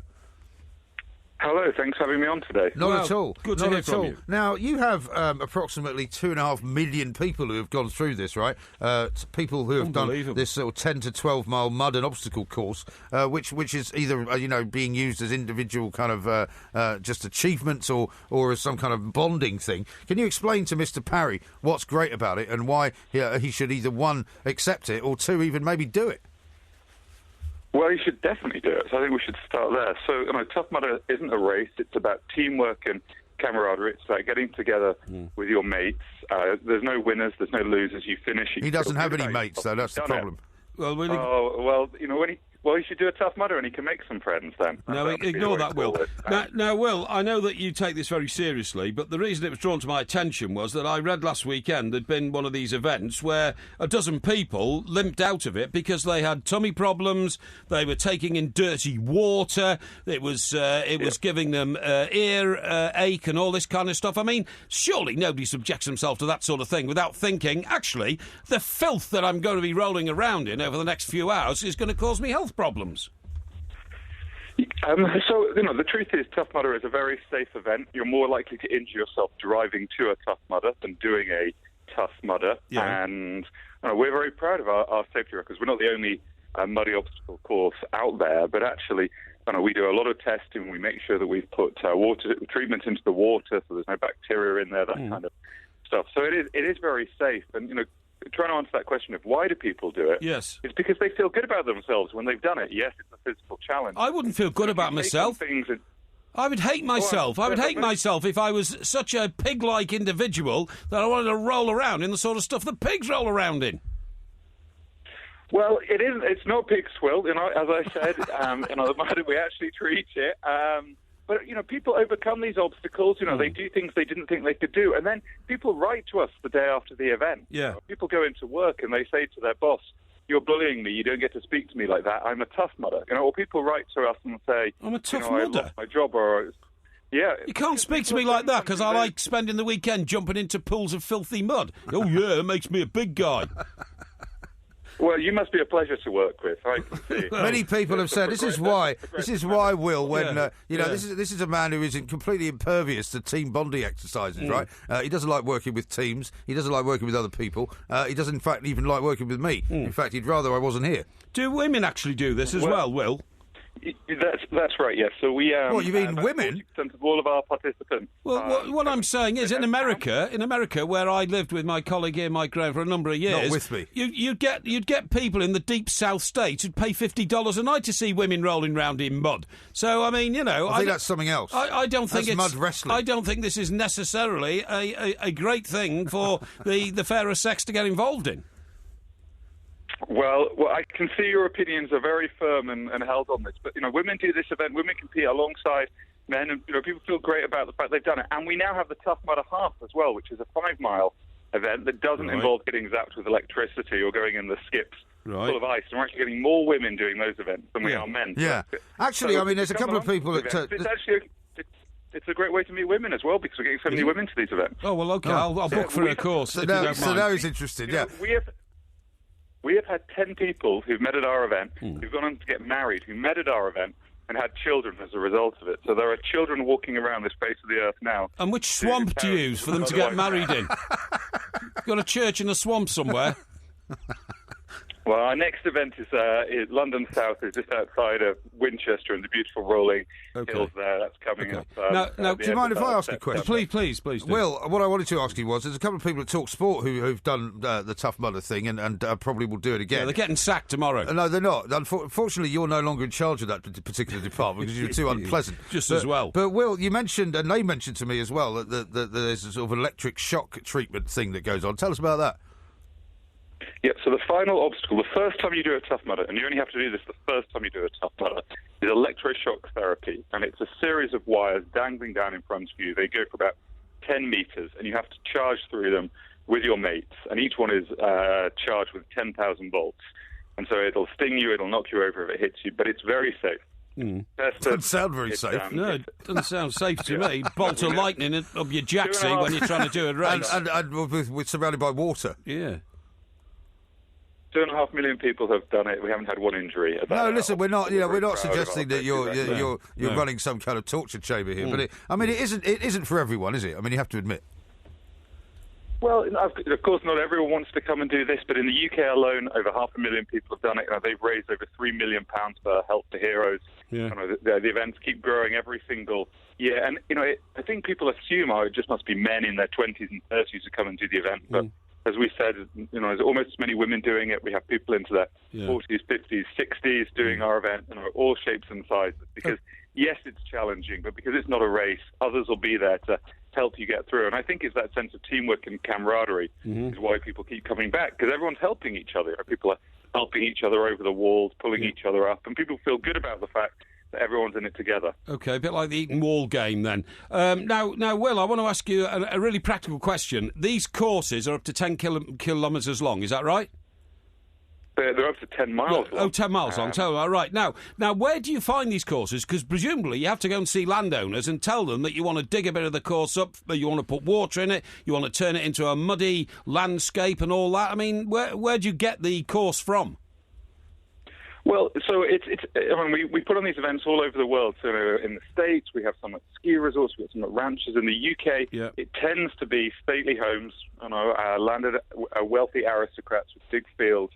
And when we bring the event in, we bring in all these people, and we bring in tourism as well to the region. So actually, it isn't that tough to find the venues, and we try and put them near the major cities. So we have 8 events in the UK. But you have to make them muddy, don't you? By definition of what this so-called sport is all about, you have to make them muddy, don't you? Don't you have to take hose pipes and make sure there is plenty of mud around We have to dig holes as well. We build water pits. Some of the obstacles involve climbing off planks and diving into water.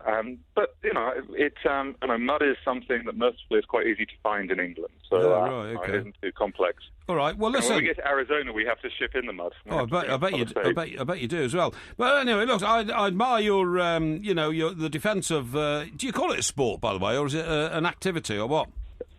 I think it's an activity, right? Because there aren't winners, aren't losers. I think it's people get very into it, but for me, it's a movement. Over 5,000 people have had the Tough Mudder logo tattooed onto them, and I think that says something about how people identify with it. My God, if I met a woman and said, "Do you want to see my tattoo, darling?" and then I reveal it, and it's what if she sent it to you? Even worse. Well, I'd be even worse. You'd hate that, wouldn't you? Well, you would really hate that. I wouldn't be over impressed. So not only are you in a situation here where men and women compete, competitively against each other, rolling around in mud, which you already don't like. But 2, you can get a tattoo and an electric shock. It's unbelievable. Will, thank you very much. Will, thank you very much indeed. Will Dean, who is of course founder and CEO of Tough Mudder. I think you upset him a little bit there. I don't think I did. Yeah, I think you did. No, I don't think I did. A bit careful. How did I upset him? I think you were rude to him. You made fun of his business. You made fun of his business. I didn't make. I said, well done for supporting your activity. Didn't you hear me at the end? No. At the end, no, but it was too late by then. People have already said you've got to have a frank discussion on these sort of things. He was a bit touchy with you. No, I don't think he was. Anyway, coming up next is Porky Vision.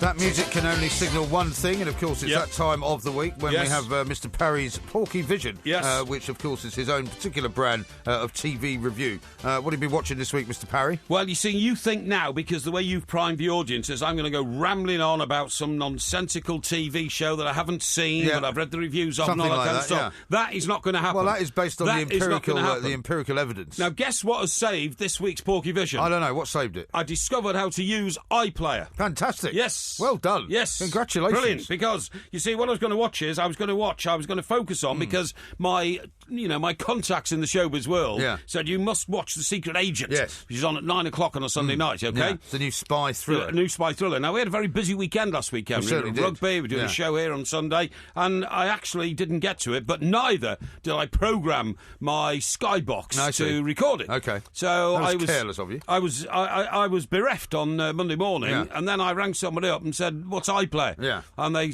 talked me through it. Did they? Yeah, is it? Yeah, and all of a sudden I found it. How long did it take for you to actually get the iPlayer up and running? I found it surprisingly easy. Really? What I did was I went onto Google.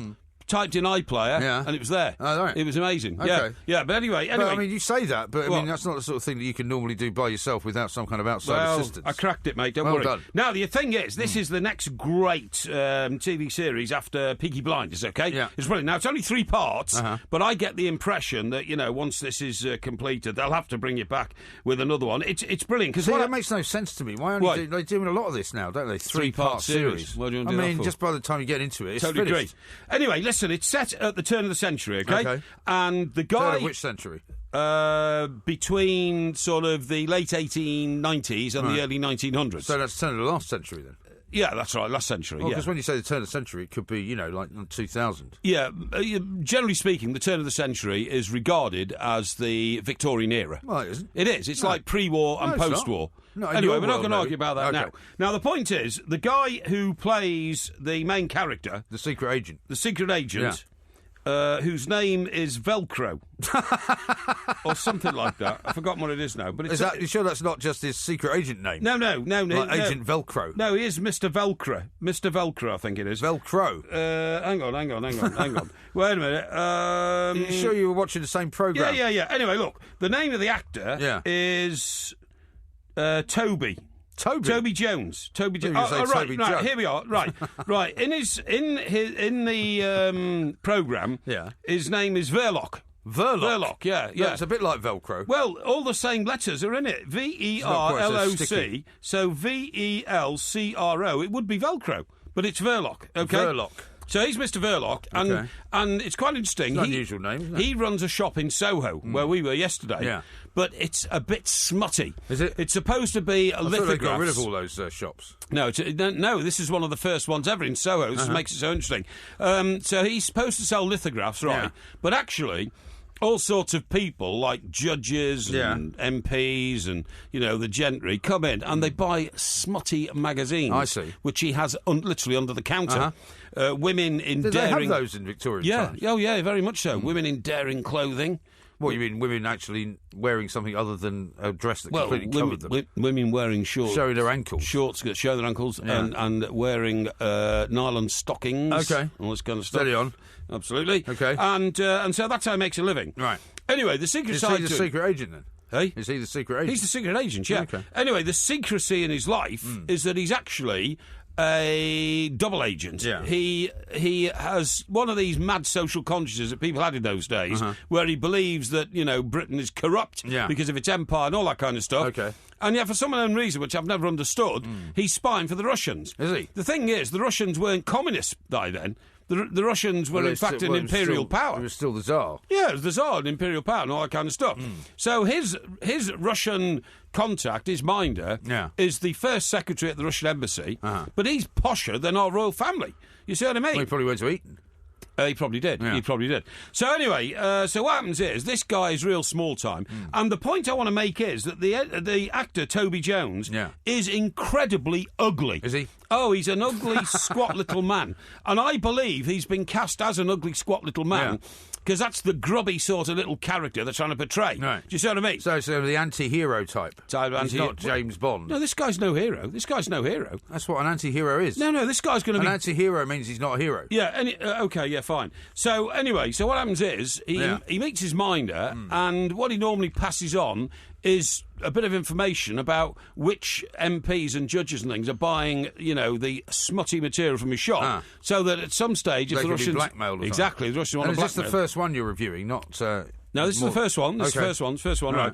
Blackmail. So, anyway, what happens is... he gets a call from the first secretary to go for a meeting, and they go for a walk to the Royal Observatory in Greenwich. Yes. And the first secretary says, right, No, you see that building there? He says, it's time we had a bit of anarchy in this country. We want to stir things up. Because although the Russians aren't commies, they are another imperialist power, and they'd like to put England down. They'd like to see it go down. So they want to try and start an uprising on the streets. Yeah. So this guy, who's never probably done more than, trade in a few smutty books all his life, is told by the First Secretary of Russia, this is the Greenwich Royal Observatory. He said, right, you're going to blow it up. He said, what?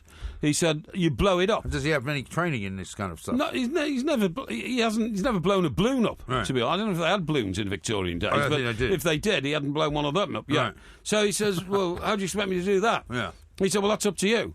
He said, I don't think I can do this. I think you'll have to find somebody else. Oh, no, we will do it. He said, why? He said, because if you don't do it, I'm going to tell all the, what did he call them, the reactionaries, that you've been spying for Russia. Yeah, see, once you go down that road... Oh, absolutely. They've got you, haven't they? So he said, but if you tell the reactionaries that, they'll all come together and kill me. He said, yes, that's right, they will.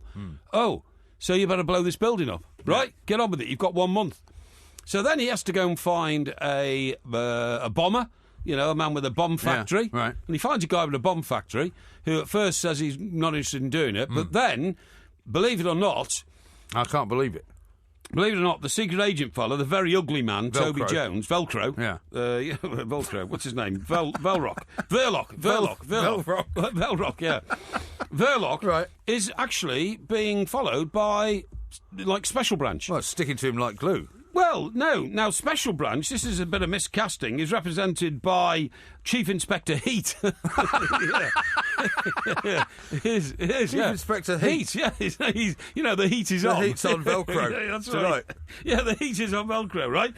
But Chief Inspector Heat is played by a chirpy sort of Scouser. Right. It's a bit like, so imagine Mickey Quinn playing Chief Inspector Heat. You know what I mean? Hey, what's going on there? What are you up to? A small, ugly man, perhaps you, playing Velcro. Maybe something like that, yeah. And see the time, by the way. Oh, don't worry about the time. So Heat's going on about, what you're up to and all that, you know. Anyway, and also the ugly little man played by Toby Jones. He's a very famous actor, by the way. Is he? He's been in all sorts of things, He's been in Harry Potter. He fits the part. He was in Titanic. Amazingly, he's got a very, very smart lady in his life. Has he? But it's not a love match. It's because she's a widow. She's got a son who's got hyperactive activity type thing, who needs a stable home. Yeah. And the deal seems to have been that he said, well, I will take you in, you can live in my home, it's above the shop and all that, you can help out in the shop, and I will provide for you. That's nice. But part of the provision is leg-overism. Oh, I see. And, of course, she has to close her eyes because he's so ugly, she doesn't want him crawling all over her and that kind of stuff, you know what I mean? And but she accedes to it. That's part of the sort of hidden plot.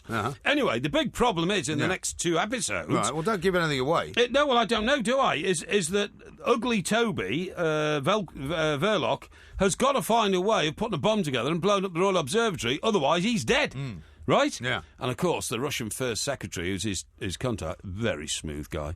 Very smooth guy. Yeah, see, here you go again. Drinks pink gins. Talking him up. Well, I liked the royal family in Russia before the but you liked the commies got rid of him. Them as well. No, I didn't. No, I was never... I didn't like the commies. I liked Russia before the commies, and I liked Russia after the commies. I didn't like them during the commies. Oh, okay. Well, except for Gorbachev. He was not bad. He was in transition. Exactly. Is that it, then? Yeah, that's it, yeah. Thank you very much. How about that was very good, Porky Vision, I think. I thought it was great. You gave us a very good flavour of it. I'd say that you didn't give too much away. No. That was Porky's review of Secret Agent. That was Porky Vision.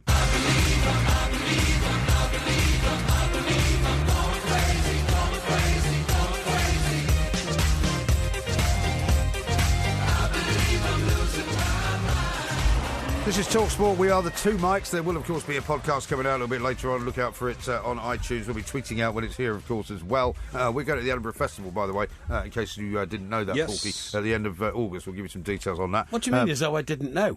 Well, just to keep reminding you. Months ago. Yeah, all right, but I just have to keep reminding you. You'd have to remind me. I know we're going to the Edinburgh Festival, yeah, okay, pal. all right. Every day this week. Lives. All right, every day this week, we're giving away £100 Wix gift cards to the best caller of the day, chosen by your good self, Mr. Parry. Yes. And today's winner that you have chosen is Steve the Everton fan. It is, indeed. Funnily enough. Well, we were talking about Everton and Liverpool today, and, we had a wide-ranging discussion. Very lively discussion. But I thought Steve put the argument very eloquently for why Mr. Koeman will be good for Everton and why it'll eventually come right, and Ross Barkley will be reinvigorated. So he is nominated. So Steve the Everton fan, the a £100 Wix gift card is coming your way, and we'll have another one, of course, tomorrow, right here on TalkSport from 10 until 1. Speaking of which, TalkSport themselves have put out a list of the Premier League managers' all-time records, all right? As a result of what we said this morning. The top 10 bosses, well, I don't know whether it is or not, but it's the top 10 bosses with the highest win percentage in the top flight. Yeah. Shall I give you a little rundown? Yes, please. Number 10 is Sir Bobby Robson. Oh. Right, with 44%. Right. Gerard Houllier with 47%. There's that number. Number 7, Roy Evans with a win percentage of 48%. Then it goes down to Kenny Dalglish with also a win percentage of 48%. Number 6, Claudio Ranieri, win percentage of 54%. Rafa Benitez, the man that you referred to disparagingly, 55%. It then goes down to number 4, Arsene Wenger, 58%. Number 3, Roberto Mancini. 62%. No sign of David Moyes yet. Right, do you think he might be in the top 2? Keep going. Number 2, Sir Alex Ferguson, win percentage of 65%. Number 2? Yeah. And number 1, with the highest win percentage of all managers of all time in the Premier League, David Moyes. No, it's Jose Mourinho. Jose Mourinho. Yeah, that doesn't surprise me. So David Moyes is not even in the top 10. So you're complete and utter rubbish about him being in the top 6. Listen, I'm afraid it's going to be consigned once again to the waste paper basket. Listen, mate, you can do anything with stats. Really? Anything you want with stats. Well, what you can't do is turn David Moyes into one of the top 6 managers in the Premier League. Well, you say so. No matter which stat you use. You say so. Listen, we haven't remarked on the fact that it is a very historic day today. Why is it? It is the anniversary of the landing of the first Mooncraft. Well, Mr. Brazil mentioned that to you this I know. Yeah, but I mean, we've got to mention it as well. No, I'm not interested in that. I'm far more interested in what's going on with your phone. Because you're supposed to be fixing your phone. Because yesterday, basically, you were saying that you had no ability to get 4G. You told us that you didn't use Wi-Fi in your house. Yeah. Did you manage to get that working last night? No, because when I got home, you see, I've got a home computer, and that carries all my info. So I don't need to double it up. What do you mean? It carries all your info. Well, I can do my Twitter and emails and everything else. The phone's still doing messages and that kind of stuff and phone calls. Yeah, but if your phone is not able to operate on 4G, then surely it can't operate at all if you haven't got Wi-Fi. Well, I've got Wi-Fi. I just didn't bother clicking it in because I couldn't find the number you're talking about. Oh, did you find it then? No, I didn't find it. So you still don't have Wi-Fi? You're still not using your Wi-Fi at home on your phone? But I don't need to. What? Well, of course you need to. I don't, because I use my laptop. I don't use my phone, you see. Well, it would be a lot easier if you could just sit with your phone, wouldn't it? No, it wouldn't. Right. Well, why don't you just bring your laptop in here? Why don't you carry the laptop on the tube with you and on the train so you can just use that? Well, because then I've got to cart it around like you cart your tub around all the time in that stupid little shoe bag that you carry and sling over your shoulder like Look how nasty you get when I point out that you're a complete like plank. Some child going to school with his gym kit slung around his back. You know what I mean? I don't wish to belittle myself like that. Would you describe what your bag is like then? My bag is let's hear about it. It's an executive document carrier. Executive document carrier. You haven't got any documents and you're not an executive. Well, excuse me. That's a great idea. Excuse me. I also keep my own headphones in there because I don't wish to get... in the faux leather bag? So, I don't wish to get sort of, Is it faux leather? Greased up around the ears. Is it faux leather, that bag? It's leather. Is it? Yeah, it's Can I have a look at it? Of course you can. You've looked at it before. You want to look at it again? No, I'm not talking about the headphones. I'm talking about the other main bag. Yeah. No, that's faux leather. I'm talking about the main bag. Oh, my main bag? No, you can't see that. Why not? Well, it's got full of important documents. Like what? Well, I'm not telling you, am I? You haven't got any important documents. I have got important documents, and I have no wish to share them with you. Okay. All right, then. And by the way, I found my watch. It's in the bottom of my headphones bag. Oh, good. And what time does it say? What did you say? There was some foreign words on it. Well, no, the name of the designer underneath the, just above the 6. It says it's Francanco. Francanco? That's what it says. No, you can't read it, can you? You need glasses. What does it say? Well, I'll have to look at the picture again. I'm telling you, it says Francanco. It's not Francanco, but it's a very cheap design. It's not cheap design. It's a very expensive design. Right. Anyway, that's that. Now, what's the other thing I was going to tell you about? You wanted to tell me about the Men on the Moon. Well, the Men on the Moon we know about, as you quite rightly said. We talked about it earlier. But what about the fact... you want to talk about? No. What about the fact that Star Wars is coming back again? Star Wars? Yeah. Do you mean Star Wars? I meant Star Trek. Star Trek. Star Trek? Star Trek is coming back. Star Trek? Star Trek is coming the back emphasis again. on the first word. Star second Trek. word. Anyway, it's coming back. You a fan of Star Trek? Well, I loved the first series with Captain Kirk. I thought Captain Kirk was great. Yeah. And the actor who played him... William Shatner. He did all those adverts, didn't he, when he retired, and took the mickey out of himself completely. I thought it was a great guy. He's a very funny guy. Very funny guy. Well, you've heard of all his songs, haven't you? Have you heard his version of Lucy in the Sky with Diamonds? Yeah, I think I have, actually. Yeah, it's outrageous, quite horrendous, isn't it? yeah. But what I'm saying is, I didn't then actually take to the guy with the bald head who played the role of Captain Kirk. You mean Patrick Stewart? Patrick Stewart.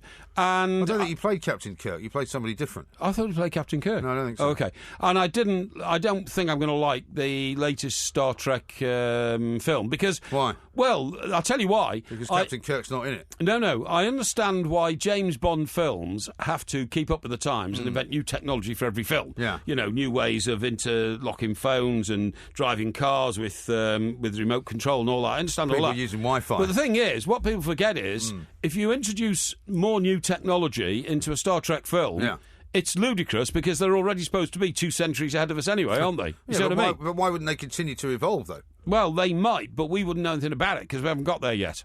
Yeah, but that's why it's called science fiction. I'm certain... What's wrong with you? I am certain that within if I had children, right? You haven't, have you? No, I haven't. Thank God for that. Within my children's lifetime... Can you imagine what your children would be like? No, within the most annoying children anybody had ever seen. Let me tell you, you will... Little bearded things. You will be able to dissolve a human body... Like Wookiees. You will be able to dissolve a human body and transfer it to Australia where it will reform in, as in Beam Me Up Scotty. Really? No, you will. Do you know how I know you can do that? How do you know? I met a scientist once who told me if I sat in a chair... Was he down at the old the sailing club? No. It was standing next to the Admiral. No, it was at the Yes, I'm a scientist. It was at the University of the Trent. I'll have a pink gin. It was the University of the Trent. He was the time. And he told me if you sat next to a wall with a tennis ball and spent the rest of your life throwing that ball at the tennis wall, right? The ball at the tennis wall? The ball at the tennis ball at the wall. Yeah. If you spent the rest of your life throwing the tennis ball at the wall... You'd be a pretty sad individual. No. There is a chance that on 1 in a 10 million occasion, that ball would go through the wall. Do you know why? He must be wearing a straitjacket, this guy. No, he wasn't. And do you know why? Because the breakup of the... Atoms, that's right. And what else makes it up? Molecules and atoms that make up that tennis ball would go in sync completely with the brickwork of the wall and it would pass through it. Really? It can be done. That's the problem with theoretical science, It can be done. Well, maybe you should try it. Well, I'm not. I'll tell you what. I'll bring in the ball tomorrow. Yeah, and we can spend the first 3 hours of the show with you just being outside the corridor throwing a ball at a wall. You ask any scientist of any accomplishment, and he will tell you my theory is absolutely right. I can put you through the wall. He will tell me. He will tell you my theory is absolutely right. In theory, objects can be dismembered and put together again. Dismembered? Yes, in a different environment. Now you're talking Breaking Bad. No, I'm talking Breaking Bad at all. This is Talk Sport. On DAB Digital Radio and 1089 and 1053 AM. Talk Sport.